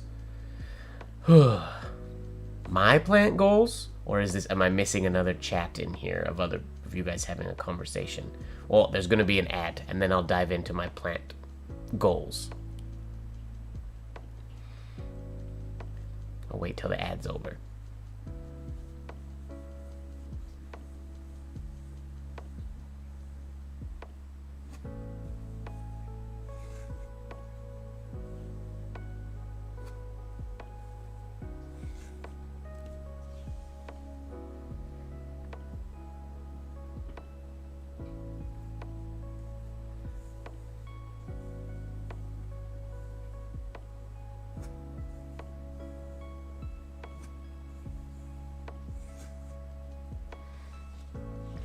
My plant goals are to have less plants, essentially.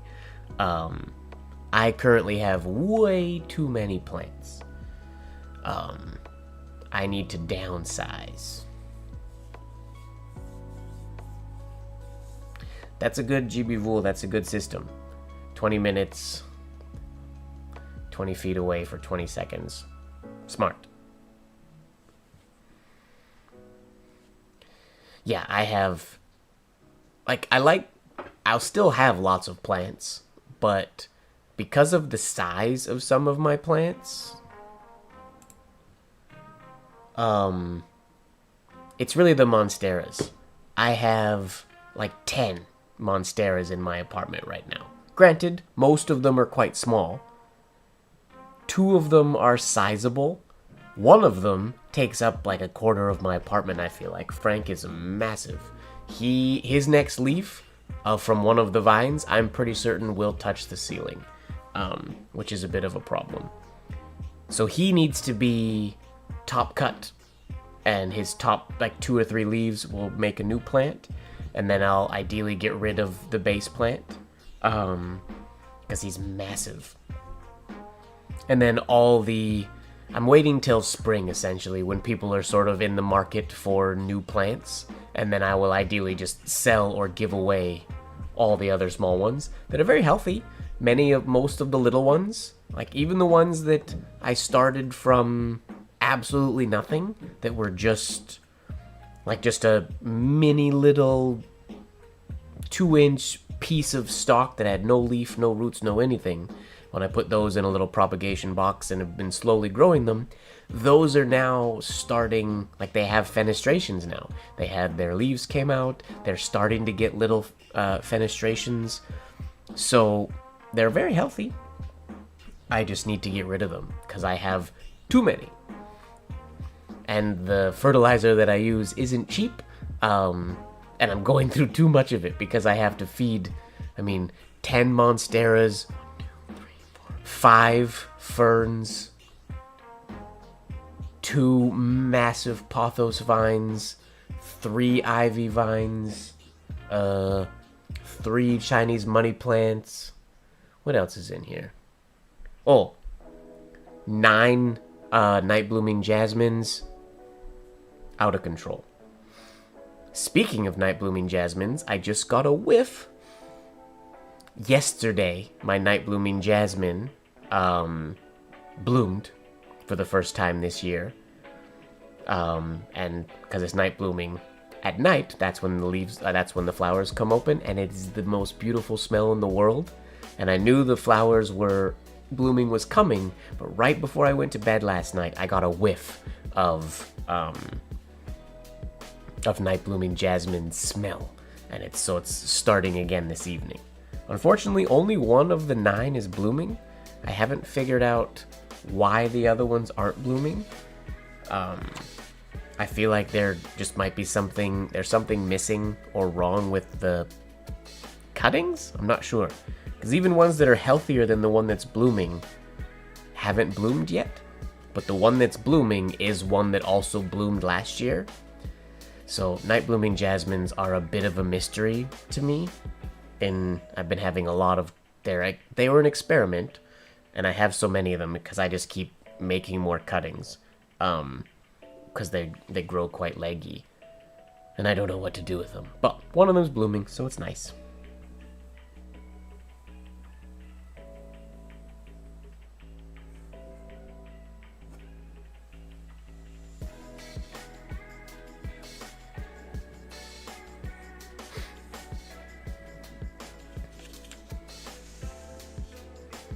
Ooh, 4 varieties of cherry tomato sounds wonderful.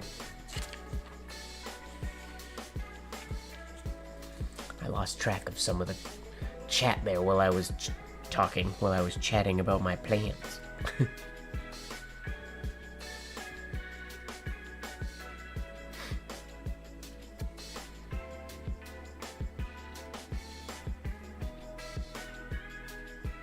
I bet you if you use this one on envelopes, Fozzie, they would recognize it.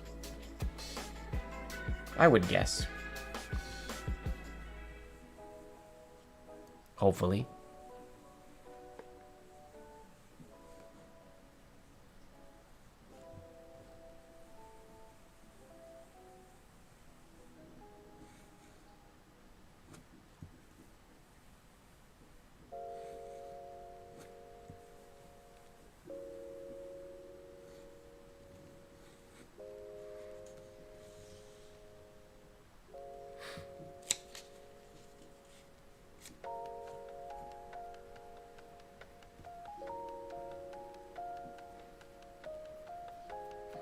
wish I could plant... I want to plant garden things. I need a planter box on my balcony.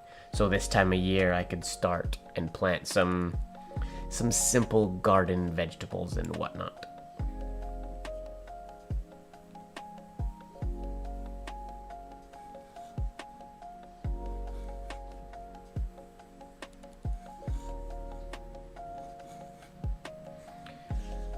Come on, Mike, keep it on the baseline. Control yourself. Without slowing down.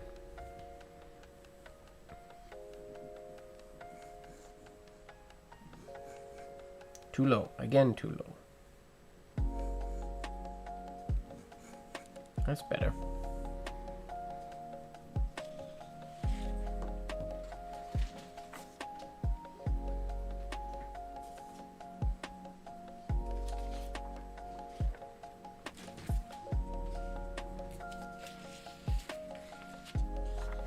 Ooh, sunflowers will be fun.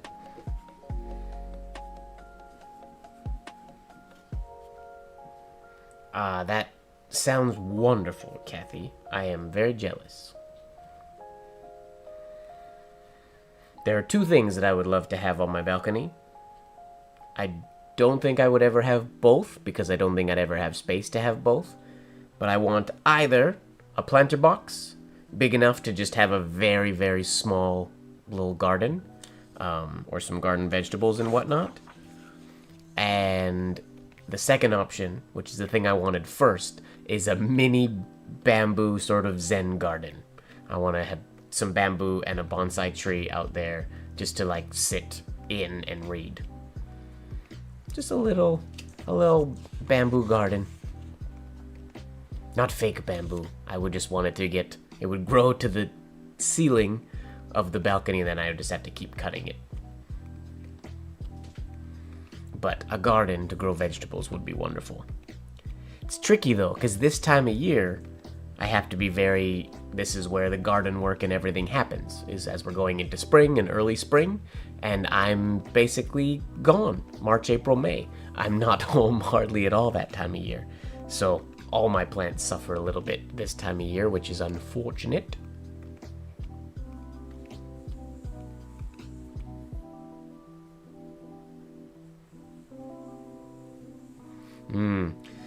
Growing things from seed is tricky. My dad's really good at it. I've never tried it from here. But my dad grows... His garden is massive. My dad grows a huge garden.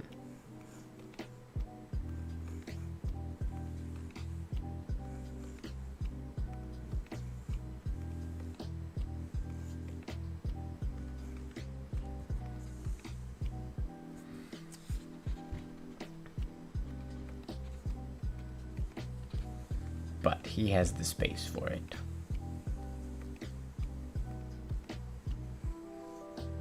Whoa, that's not good. You're moving, Fozzie.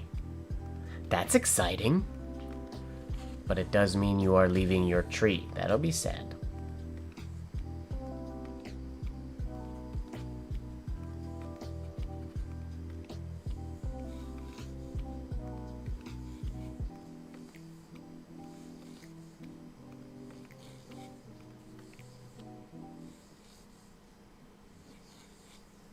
Whoops.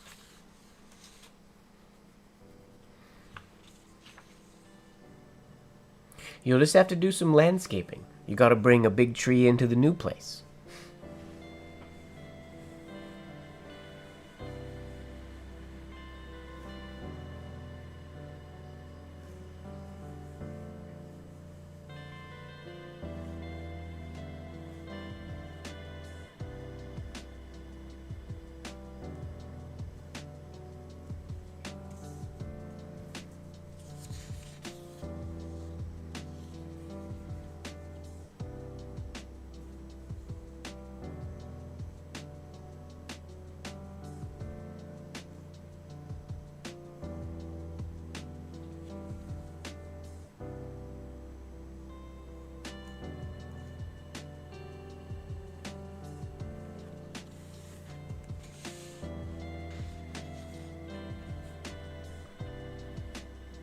Yes, bamboo doesn't. It needs to be contained, and it needs to be in an extremely strong pot, because it will break anything basically. So I need to find a.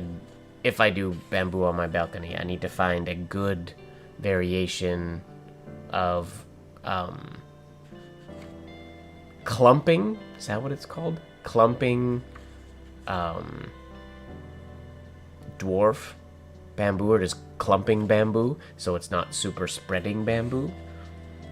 I think that might be one of the issues I have with my night blooming jasmine. There's little information on this, but I think there is like larger varieties, and then there are more like dwarf varieties. And I think for growing indoors in a pot in the climate I live in, a dwarf variety is better, and I'm not sure if that's what I have, because my plant grows very, very fast and very, very long and leggy, even when it's right under a super bright light. So I don't know. It's a bit of a mystery. I need to find somebody local who grows them here in Vancouver who's good at them, because everybody I've reached out to, even the person I bought them from years ago, has not responded or isn't very helpful. Unfortunately.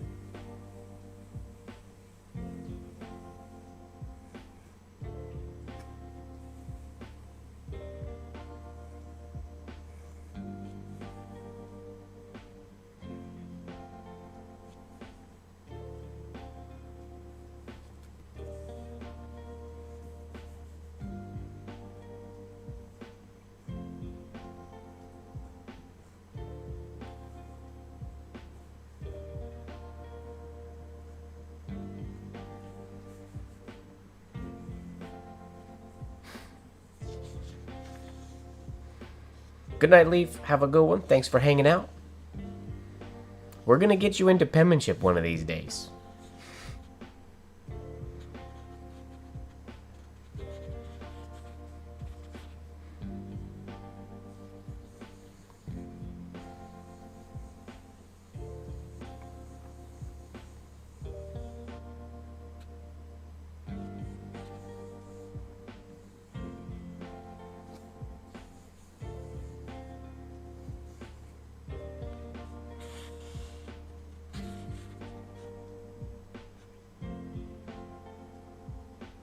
Oh, that sounds lovely though, Fozzie. I wish I could coax birds to come to my balcony.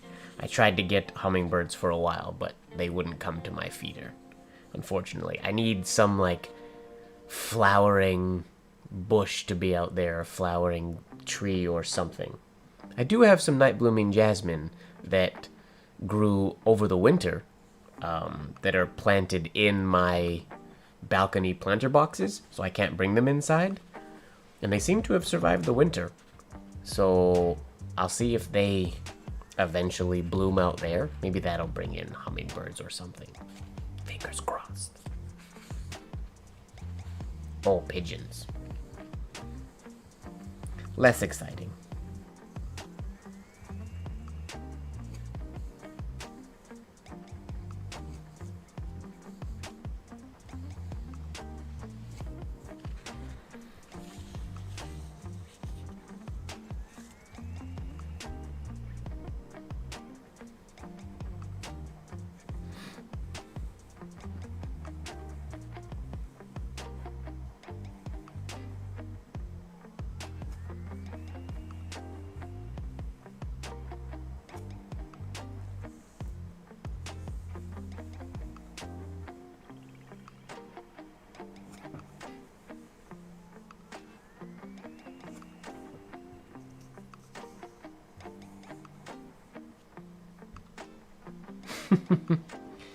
Yeah, it's human race's fault that pigeons are so disliked now. We train them, we raise them, and then we abandon them.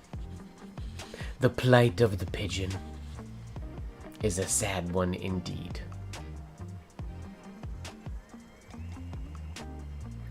A prayer plant. I don't believe I know what a prayer plant is. I'm assuming I'm familiar with the plant. but maybe just not the name. Prayer plant. I've heard of them before, but I don't know what they are.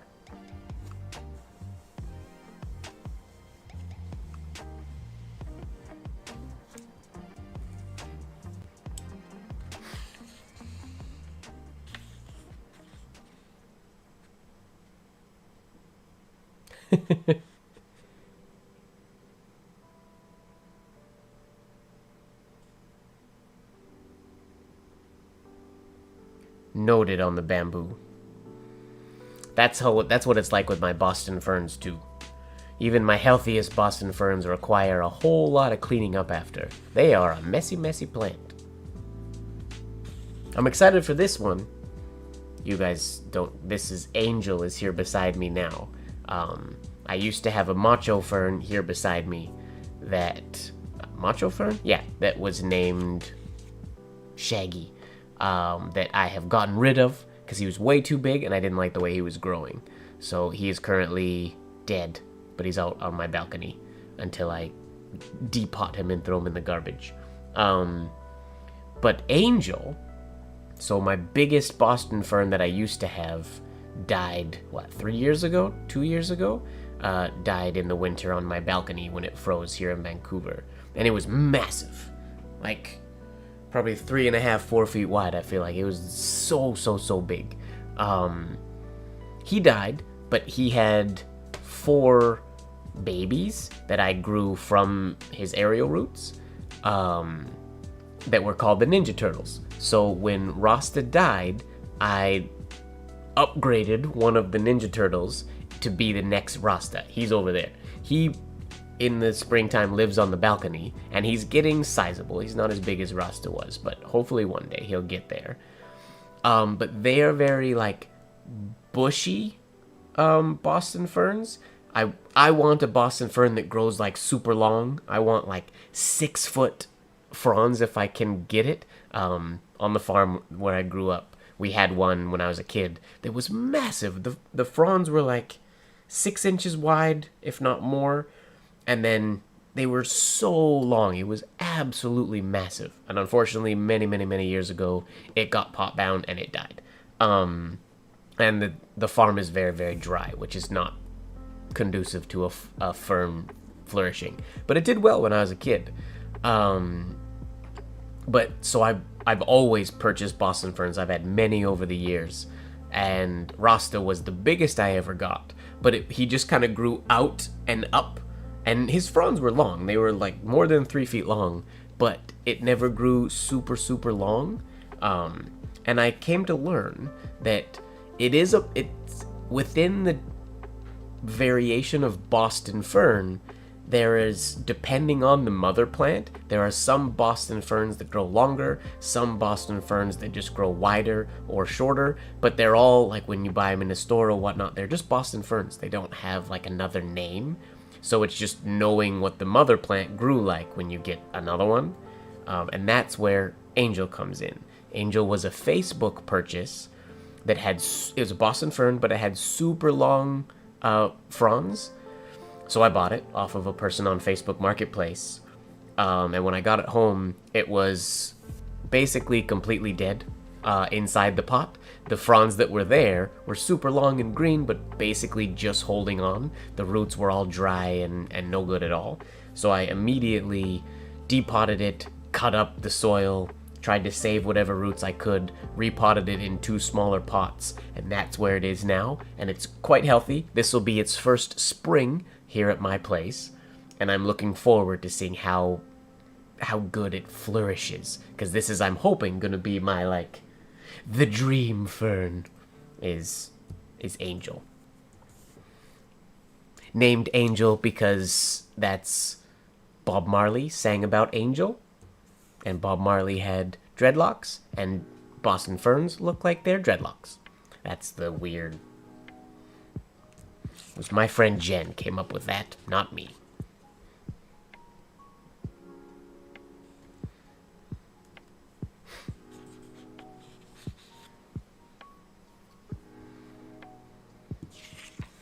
Oh, Lene, I would do basically anything for a large Victorian house with a ballroom, a study, and a conservatory.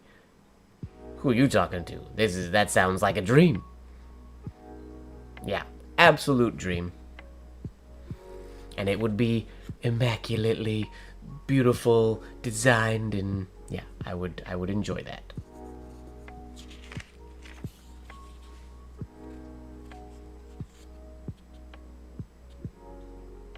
It offed itself. Oof.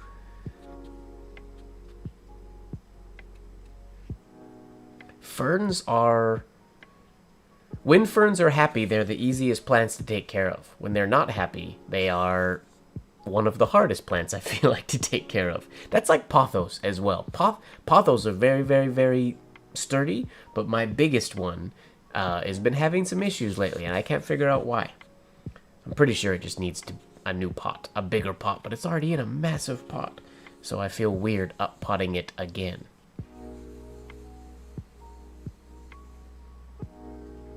I feel like I'm doing a whole lot of talking in this stream today. More so than writing. This is a talking stream today. We're just chatting.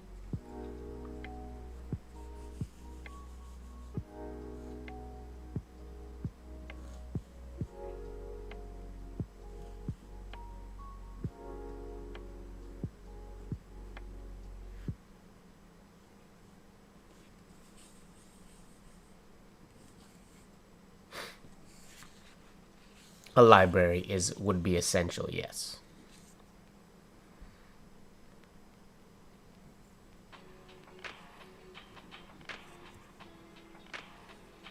Gone to the garden in the sky. It's true. You get me talking about plants. I didn't realize. As a young kid, I wasn't a plant guy. I liked plants. I've always tried to grow Boston ferns. That's basically the only plant. Boston ferns and what's it called? Mother-in-law's tongue? Snake plants. Those are the only plants I've grown since leaving home, basically. I was always just obsessed with Boston ferns. Because I want one that's like the house where I grew up. And I'm not even my biggest ferns, not even close. That was some magical variety. I wondered if it was a macho fern when I learned about macho ferns. That's why I bought Shaggy and grew him as an experiment to see if that was actually what the plant growing up was, but it wasn't. Whoa! That was surprising.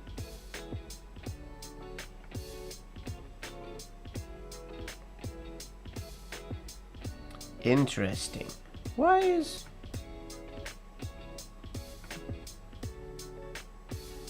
This is not as smooth as I wanted it to be.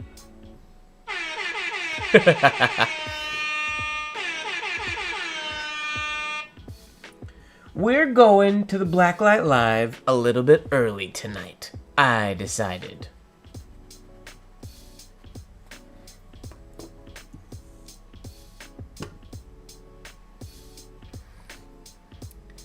Kathy, have you ever been here for Blacklight Live before? Or is this a new experience for you?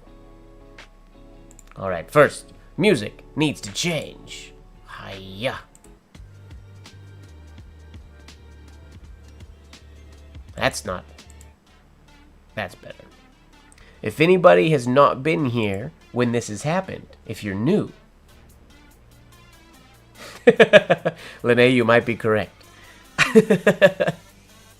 I wanted to do Blacklight tonight, but I'm not sure if I'll be streaming all the way till 1 o'clock in the morning today. I have a very busy day tomorrow.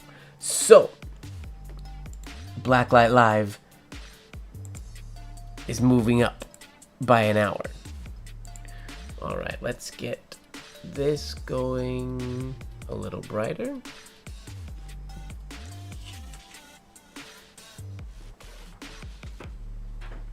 Ugh. If anybody doesn't know what's going on, this is what happens when the stream goes, usually till midnight, but today till 11. We were just talking about plants so much that I got excited. Oh, I can smell it. It's nighttime, so my night blooming jasmine, the flowers are opening and I can smell them. Makes me happy.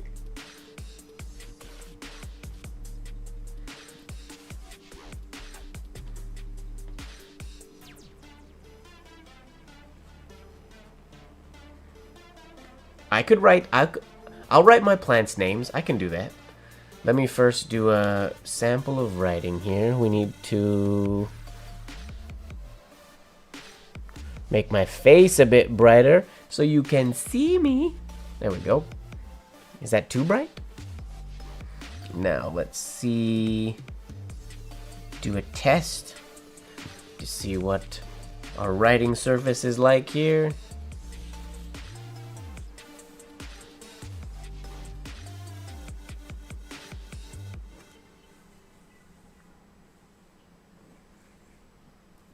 Oh, maybe that's a bit too dark. The black light is in a slightly different place than it was last week.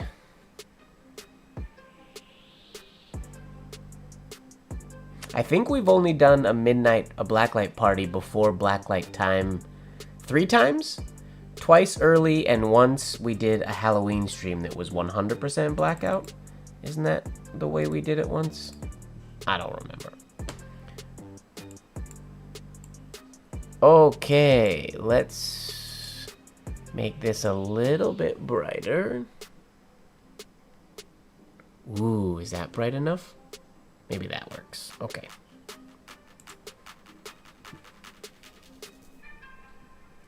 I'll go slightly darker on my face. There we go. I need the black light to be more in front of me. It's on the side. But it mounts weird if it's in front of me. Too many cameras and things in my face all the time.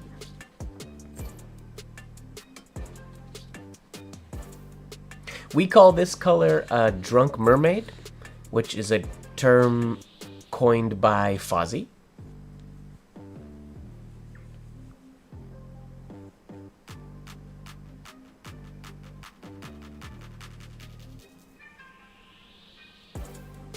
In one of the first Blacklight lives, a long time ago. Oh, let's make our paper straight, shall we?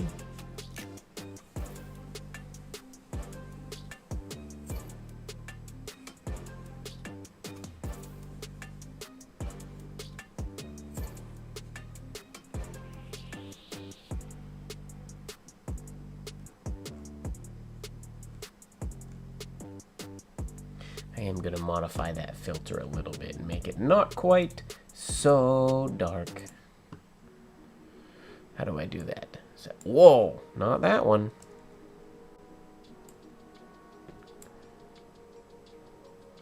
It's this setting.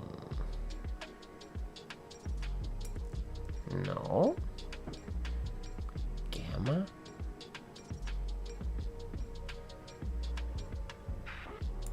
There we go. There we go. So I can see a little shadow of the paper behind it. So I know that I'm lined up straight.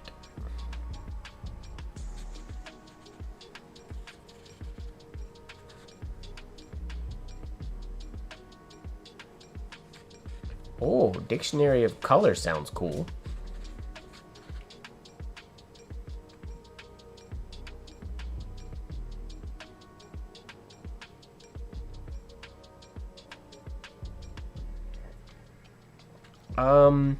Spring is a good time to pot Monstera.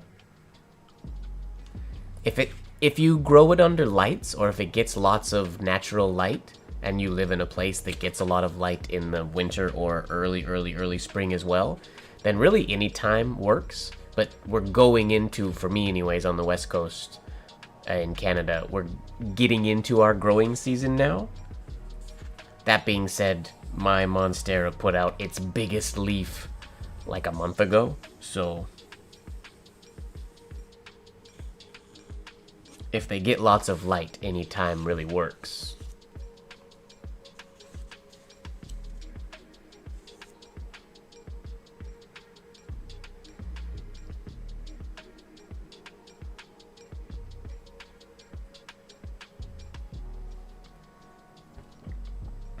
And then for soil, make sure you get like a good chunky aeroid mix. Not a lot of not just potting soil. I find that the success I've had with Monsteras, I feel like is largely due to the light that I get them, because they're always under grow lights during the day, and then the soil, I think, makes a huge difference because they can be really prone to root rot.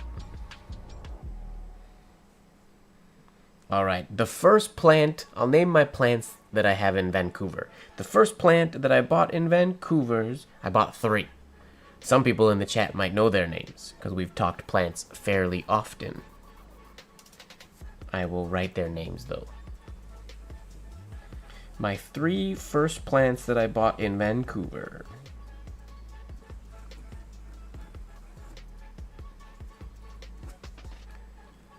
Uh-oh, am I gonna spell this right?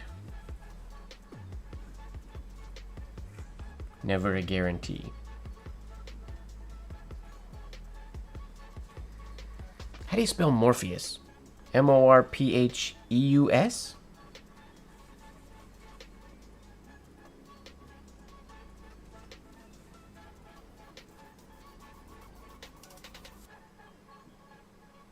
Uh-oh. Should I Google it?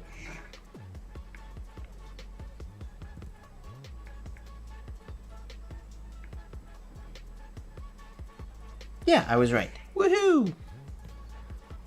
I would say trust yourself when it comes to spelling, Mike, but don't.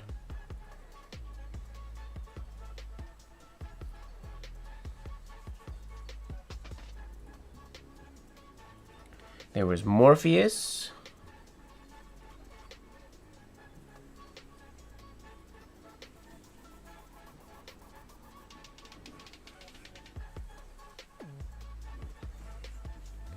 Trinity.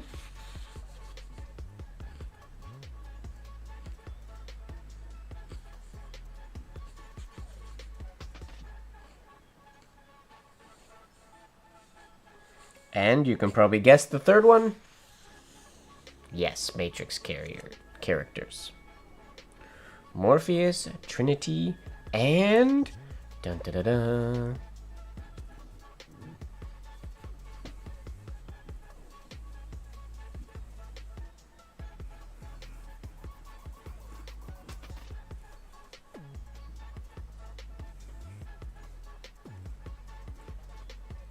The one himself.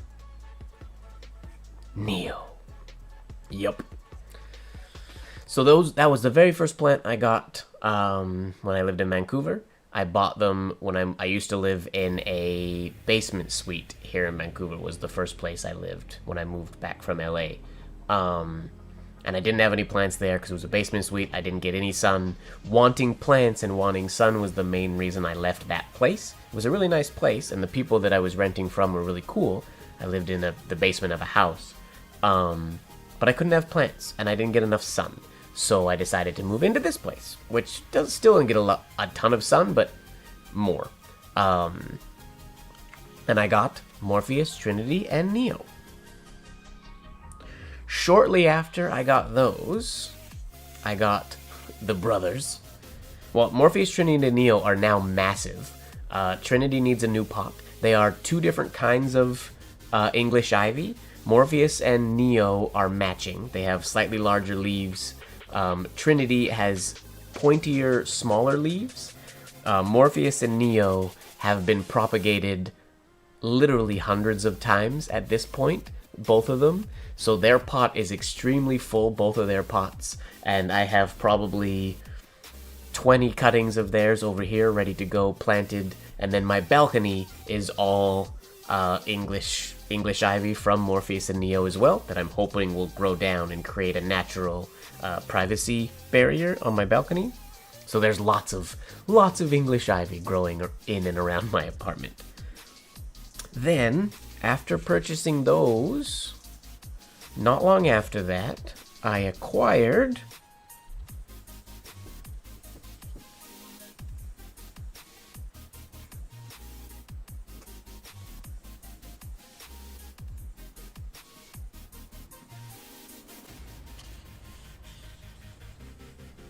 Ooh, that's a nice bee. That might be the best bee of the day.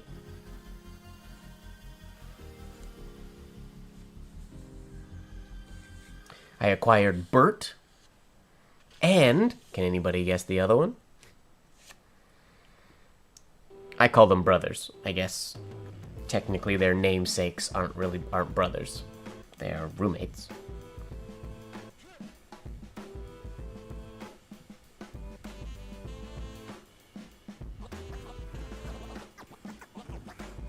That is correct, Lene.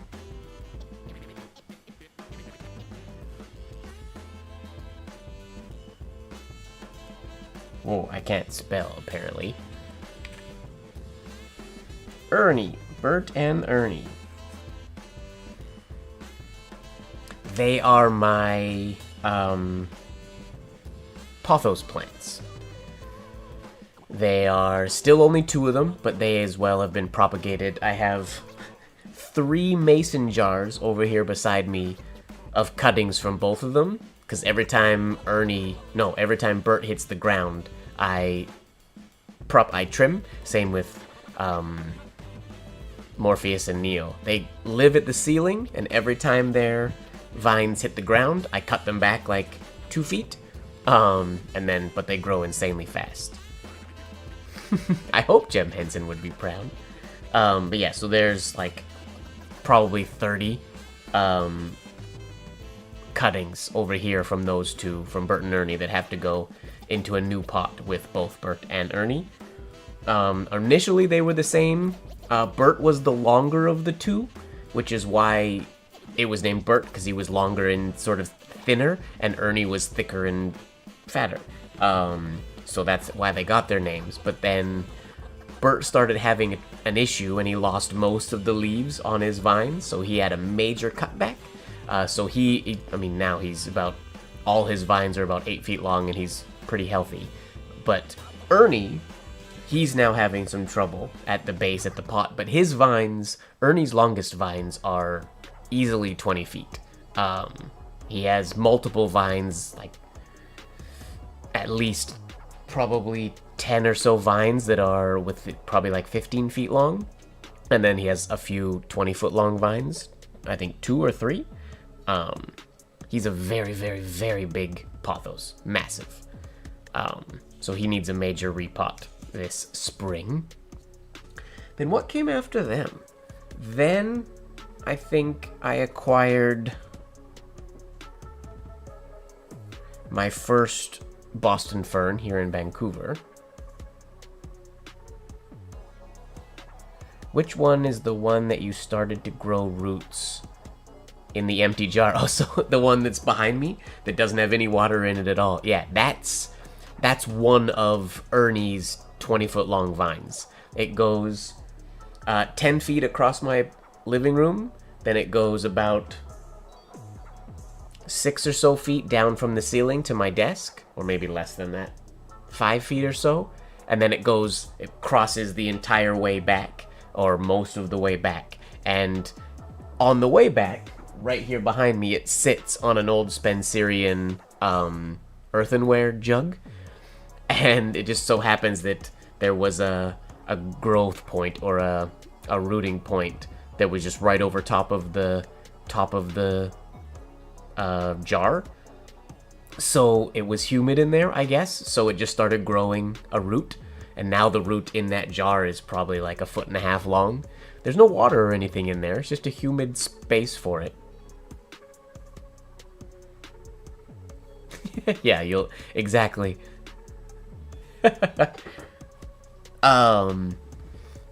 Let's see, who was next after that? I can't remember the order. I think it was probably a Boston fern. I think that's when I got Rasta, my massive Boston fern that is now dead. I got Rasta after a dance class. I was just walking home, and there's a little plant shop not far from, or that's on the way. And on a whim, I'd never been in there before, but they had Boston ferns outside. So on a whim, on my walk home, I stopped to look at this fern. Oh, that's not supposed to be a B. That's supposed to be an R. Let's try again. I thought I was writing Boston Fern.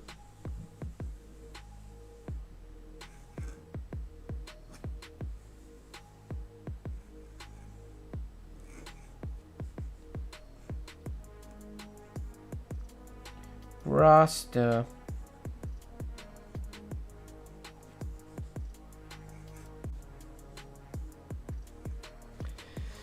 So I picked him up on my walk home. He ended up being quite large, and he was only $10. They was having this sale. He was the last one I think they had there, but he was massive.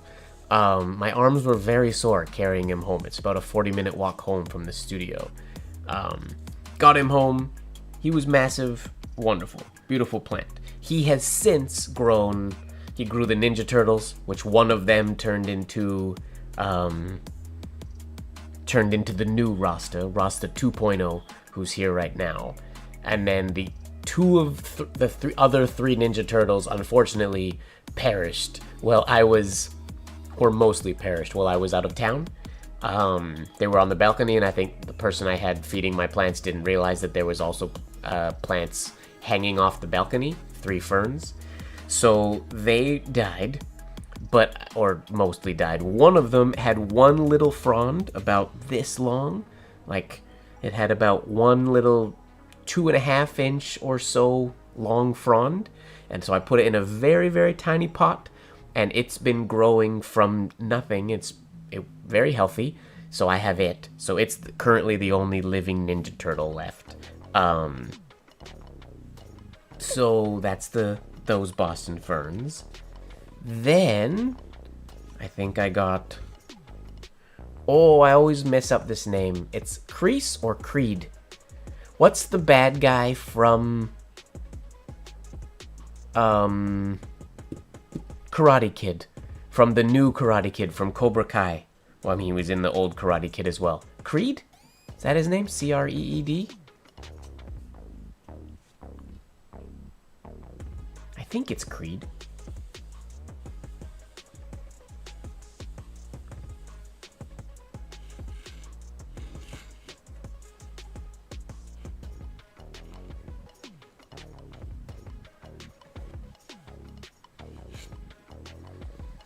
If it's not Creed, then it's Crease. But it's one of those two. But Creed is a snake plant who... called Creed because Creed runs Cobra Kai, the villain karate dojo, and Cobra, snake plant, Creed. I think my friend Jen also created that name, quite possibly. I'm pretty sure. We were brainstorming different names. So that's my snake plant. He lives over beside my piano. He was just like a couple feet tall. He's now like 4 or 5 feet tall, probably 4 feet or so. He's grown a lot. I only water him once every like 2 months. He's very, very chill. He drinks very slowly. Easiest plant in the world. He just sits there and I can completely forget about him, basically. Then who's next? Then I think I got my first Monstera, which was a Facebook Marketplace purchase.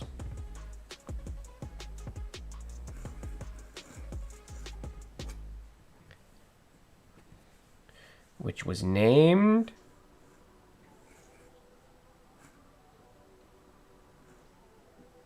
Mash.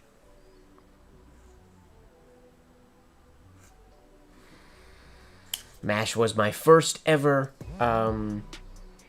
Monstera. I gotta not buy plants off Facebook Marketplace, I'm learning.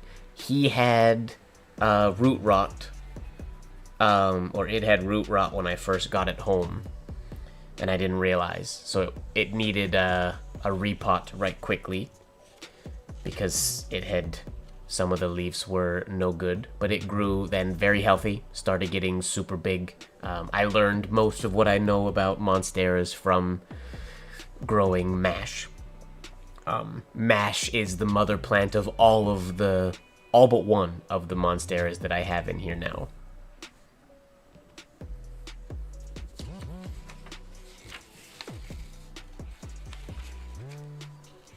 I don't remember what I paid for Mash. It wasn't that much. But he was bigger than the ones... Crease! Oh, shoot! So I was not... Whoops. I'm gonna rewrite Crease's name. My bad. I knew it was one or the other. Shoot. Sorry, Crease.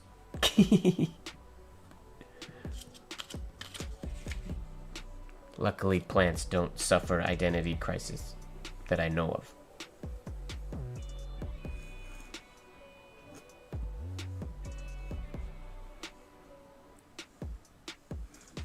Ooh, nice little accent shade there. I like that one.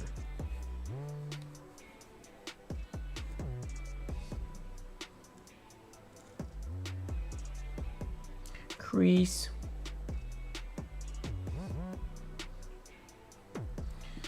Oh, Creed is from Rocky. Whoops.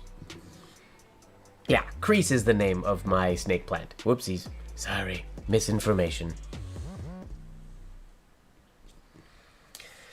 So then, let me think of all the plants.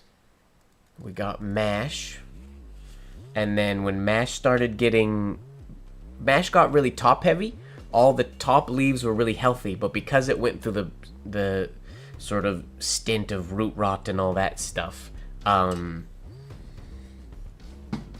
lower leaves were quite unhealthy, or it was quite small. And then, so it was even funny when I fully cut it down, because the vines, or the stalks at the base, it was an old plant, and even now, the stalks at the base of Mash are like half an inch or less. They're super, super thin for a plant that grows such big leaves, but because it's old, it's just never, all the big growth has always been way up on top and got chopped off to grow it's basically a full-time mother plant, essentially. So like Frank's stalks are massive. They're probably, yeah, like a good 1.5 or 2 inches thick, but they're soft, whereas Mash's are like less than half an inch, but they're like solid hardwood, essentially. So I cut Mash first, pretty massive cut down, and made 6 little ferns, little monsteras that I grew in water. Those ones didn't have names. They were just monstera cuttings. Eventually, I potted 2 of those together, and that turned into my pride and joy, the biggest plant I've ever owned, and that's Frank, who is amazing.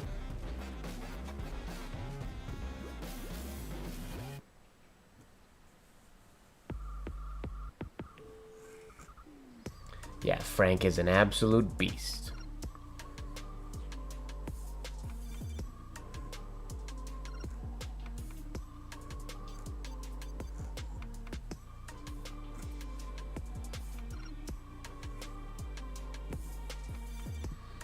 That's Frank.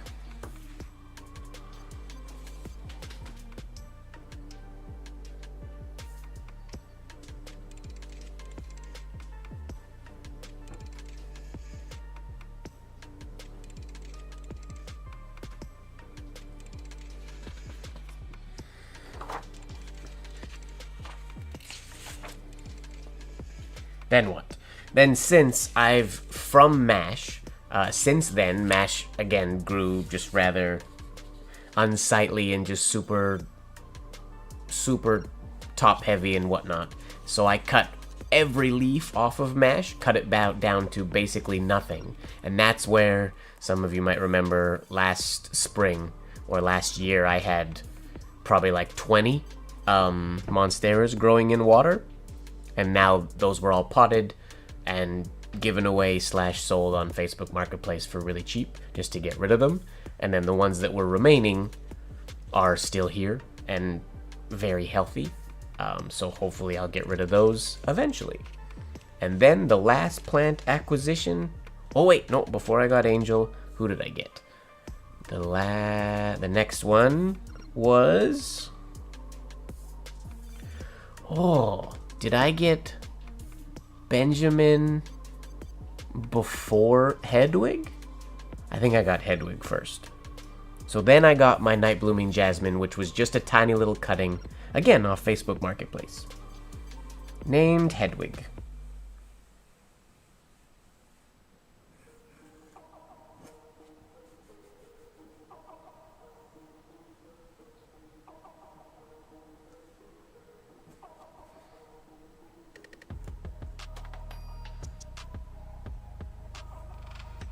Hedwig. Hedwig so named because she's a night blooming jasmine, so she's a night owl, so she's named after Hedwig, an owl from fiction. And then my cuttings, they don't all have names, but for a while there was only a few of them, so they were named after owls from fiction, mainly cartoons, Hedwig being the exception. And there was Hedwig, Pigwidgeon, there was Nicodemus, there was,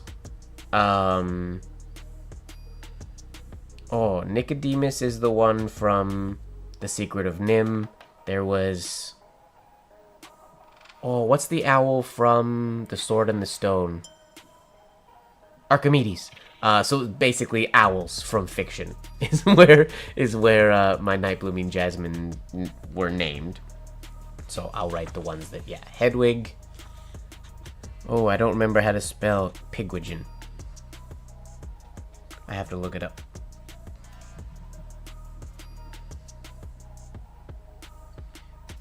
P-I-G-W Pigwidgeon. Oh, it's phonetic. That's good. Secret of Nim is wonderful.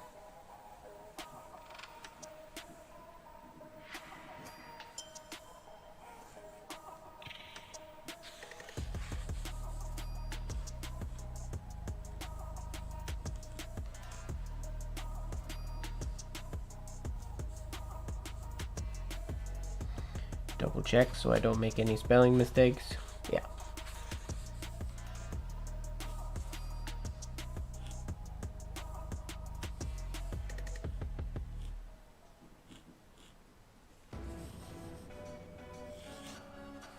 Pigwidgeon.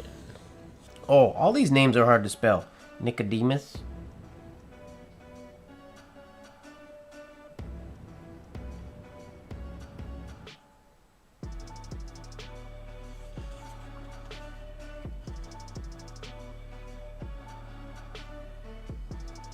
Oh, it's spelled with a K and a C. Wait.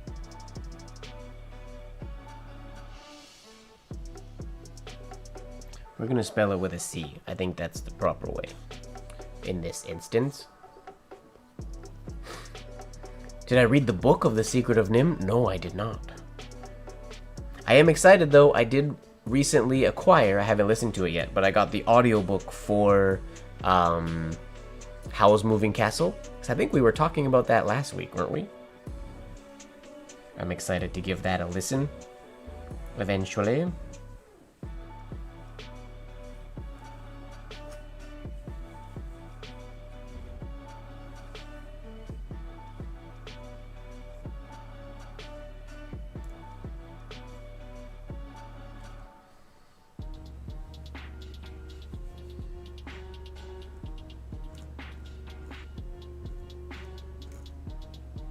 Nicodemus.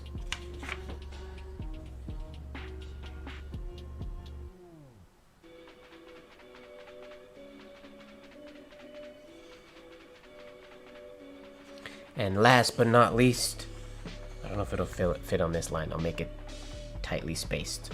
Archimedes. I think that was all the ones that were actually named.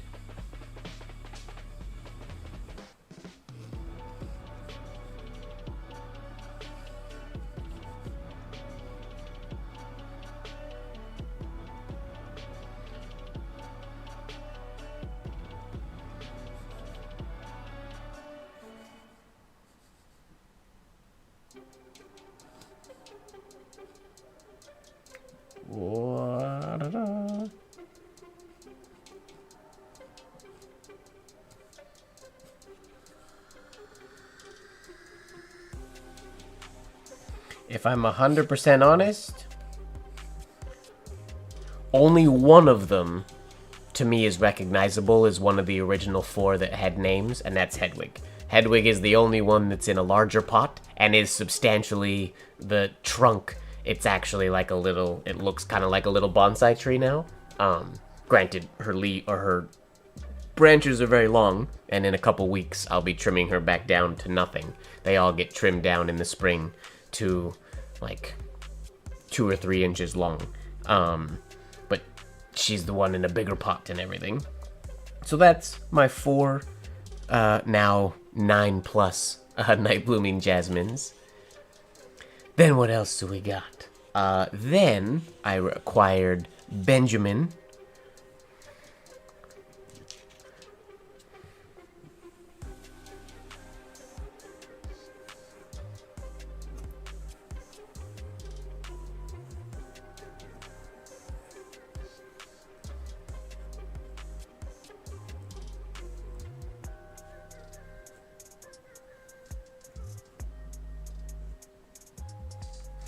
Benjamin was named because he's a Chinese money plant, so he was named after money, essentially. All about the Benjamins, and then eventually I made cuttings, and then there was Benjamin and Cash were my 2 money plants.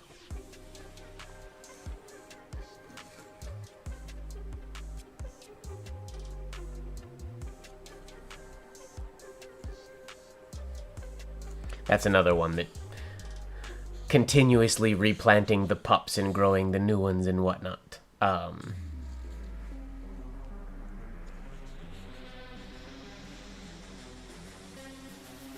Did I miss some?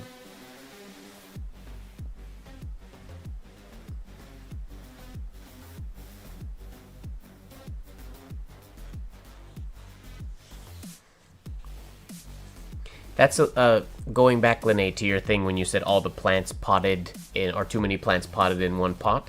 That's a big thing as well with monsteras and whatnot when you buy them sometimes in the store. Sometimes they have so many little vines in the pot, when really when it gets big, they just become, they need too many roots. I personally like having 2 monstera in one pot. I think is a perfect amount of, so you get just 4 leaves coming out from each sort of, or 2 going each side. I think is a good amount. I think MASH originally had 3 stalks, but Frank has 2. So yeah, Benjamin and Cash, my money plants, and then the final plant. Well, no, not final plant. Then I got Angel. There's 2 more.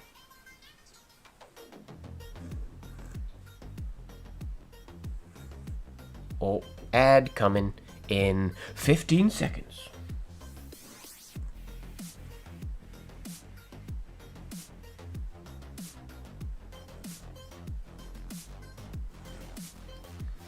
So then we got Angel, my Boston Fern, my long Boston Fern.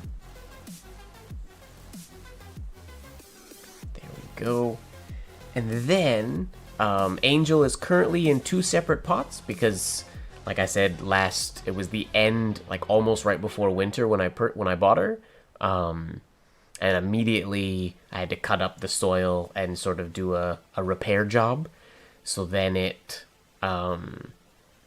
she's been growing in 2 pots with the intention that in spring I will repot her with the new healthy roots into a new pot altogether and properly have one go, so it fills 360 degrees around the pot circular. So Angel is currently 2 plants, but she will be 1 plant eventually, come spring.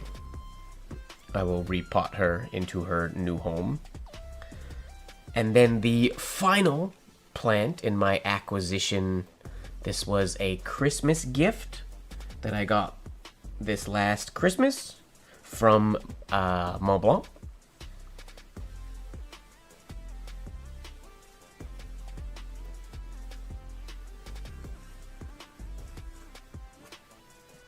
And I named this one in honor of the Mont Blanc Meisterstück that I write with when I'm teaching my classes.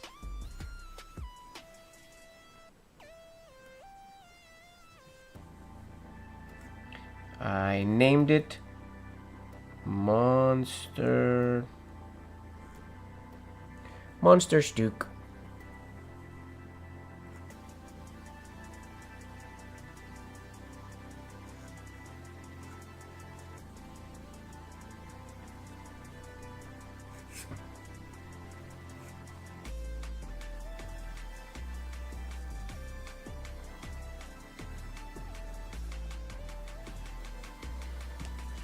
Monsterstück.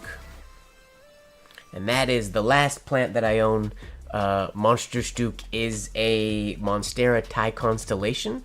All my other Monsteras came from Mash, who's just a dark... Well, all my plants are dark green. There's really no variegation or anything. Monsterstück is my first variegated plant. I think Bert does have one variegated leaf, which is weird, that he just has one. But... yeah, Monsterstück is a Thai constellation, which is a very beautiful plant. It's putting out its first new leaf. It's just unfurling. It started unfurling yesterday. The first new leaf since I've owned it. Yeah.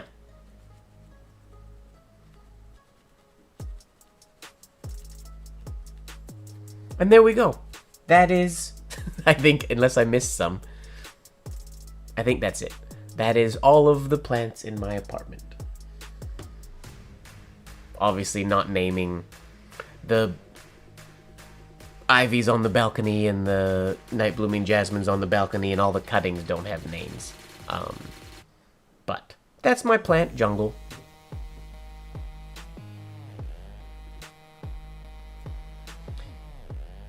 So if you get, are you getting a jasmine or are you going to get a night blooming jasmine? Night blooming jasmine isn't technically a proper jasmine, I guess, I've learned. It's more of like a shrub. But it's called night blooming jasmine, or Cestrum nocturnum, or I think some places it's called Queen of the Night is another name for it. If you like plants that smell good, night blooming jasmine is, in my opinion, the best smelling plant in the world. I do know that there are some HOAs, some homeowners associations that don't allow people to plant them, because if the bush gets big and when they bloom, the smell can be a bit overpowering. Mine are very small, so I get like, there's like eight flowers versus the like thousands that grow on a big bush. I first got a whiff of the night blooming jasmine smell from a place that I lived in Los Angeles. In the backyard of a house that I lived, there was a night blooming jasmine bush that I would walk past on my way out. And I didn't know it was night blooming jasmine till a friend was visiting me once. And then they'll walk in, they go, "Oh, it's a beautiful night blooming jasmine." And they knew the smell and they recognized it. But they're great.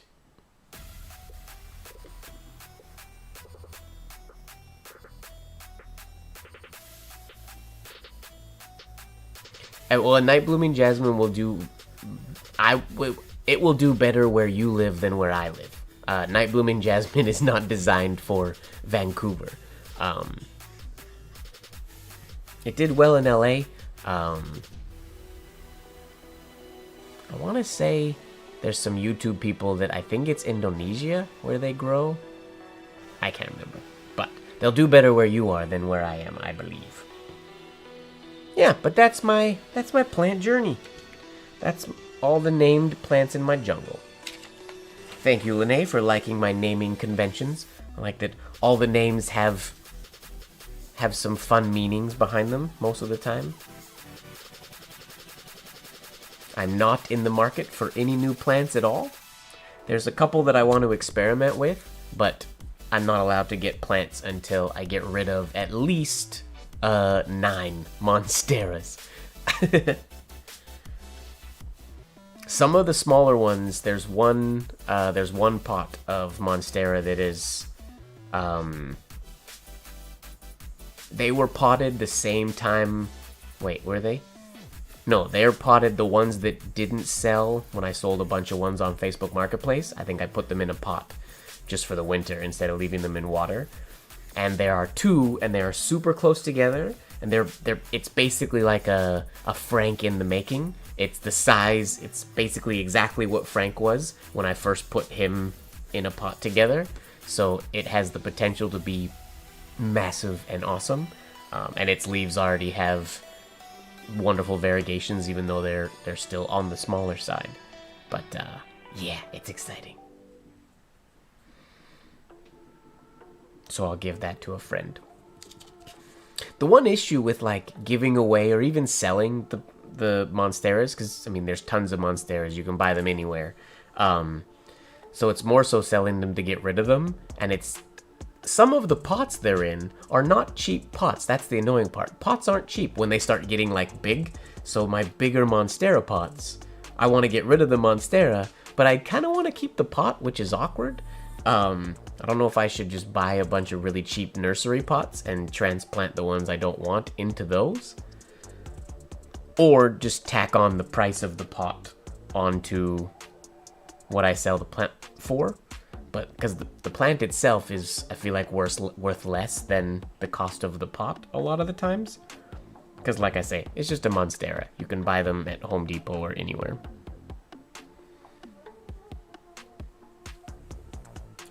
But that's my jungle. The Creatrium jungle.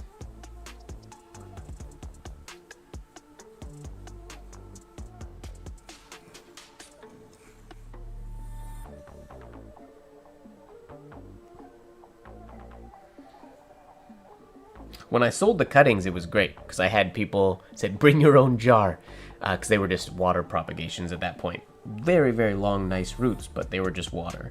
So people brought jugs and jars and things that we would fill up with water for them.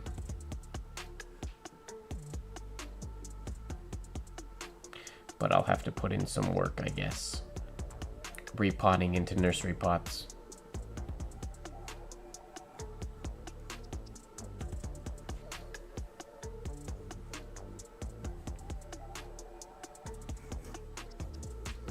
Creatrium jungle. Or nursery? No, it's not a nursery. It's a jungle.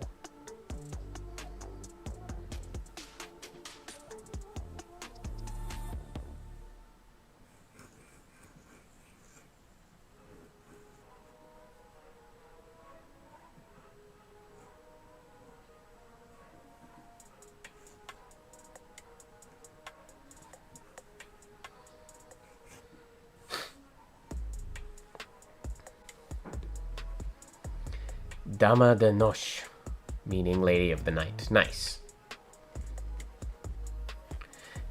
The Creatrium Conservatory. That Creatrium, as many people know, is the name of our Discord, the penmanship Discord that I started. But it used to be, that was the name of my apartment. That's what I called my home. The Creatrium.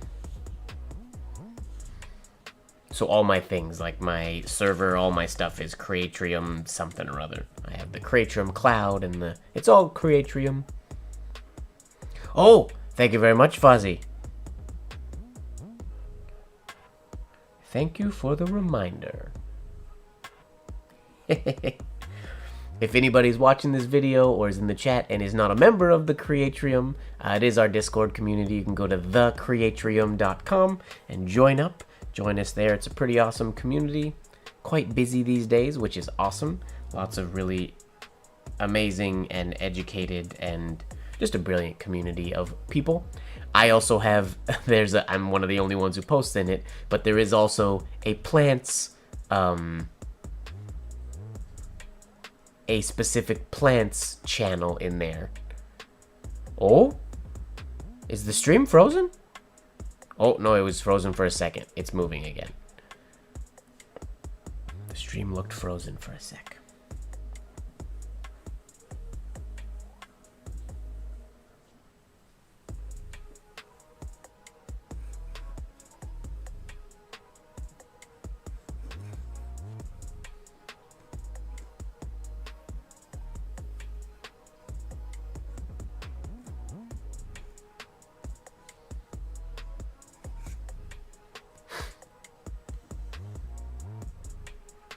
was interesting. Yeah, it just sort of had to refresh itself. Curious.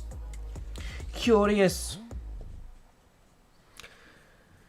Well, we did Blacklight Live a little bit earlier than usual today.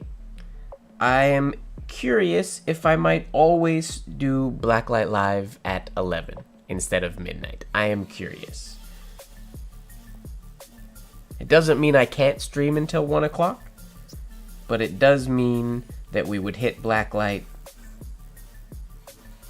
a little bit more often, even on days when I have to go to bed.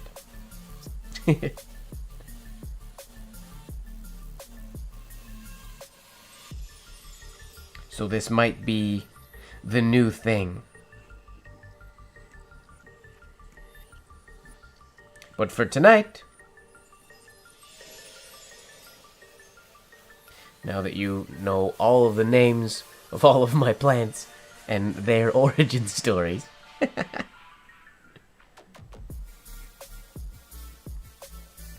we're gonna call it a night. That's it for me. Oh, I needed that today. I feel like I haven't had much time to write this week. It's been a very, very busy week. Or last week and this week.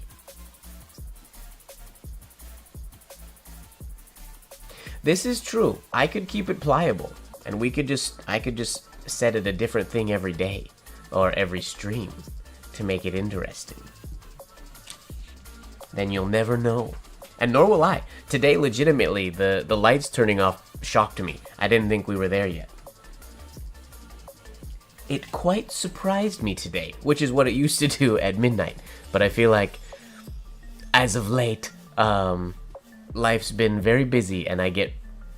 it's a long time streaming till 1 o'clock in the morning. 4 hours of streaming. Oh, our spinning top is still going strong, though. But, like I said, we're going to end it there. This was a fun one I needed tonight. I needed this little bit of writing session. And thank you for indulging me and letting me talk about my plants for so long. My friends here have brought it to my attention that I would talk about plants forever. I didn't know I was such a plant guy, but apparently I am. Ooh, treehouse. Kathy, that's a great name for an apartment. I have a buddy who calls his the Crow's Nest, which is also a really good name. I always wanted a name for my place. That's when I came up with the CREATRIUM as a name for my domain, essentially. And then it turned into an online community, unintentionally. Anyways, thank you very much, everybody, for hanging out with me today. This was a good one. Like I said, if you want to join the Discord, thecreatrium.com, join our community. If you want to get some Slacker Table, Creatrium, or some penmanship merch, hit the link in the description of the video if you want to support me and the stream. If people on Twitch, thanks for hanging out on Twitch. People on YouTube, thanks for hanging out on YouTube. We will be here again next week. I will be streaming once again. A few weeks from now, I'm going to be going out of town for a bit, but we will be here for at least one or two more weeks before I hit the road. Thanks a lot, everybody. Don't make sure that you are falling in love with the process, and don't forget that life should be just a bit of silliness, really. And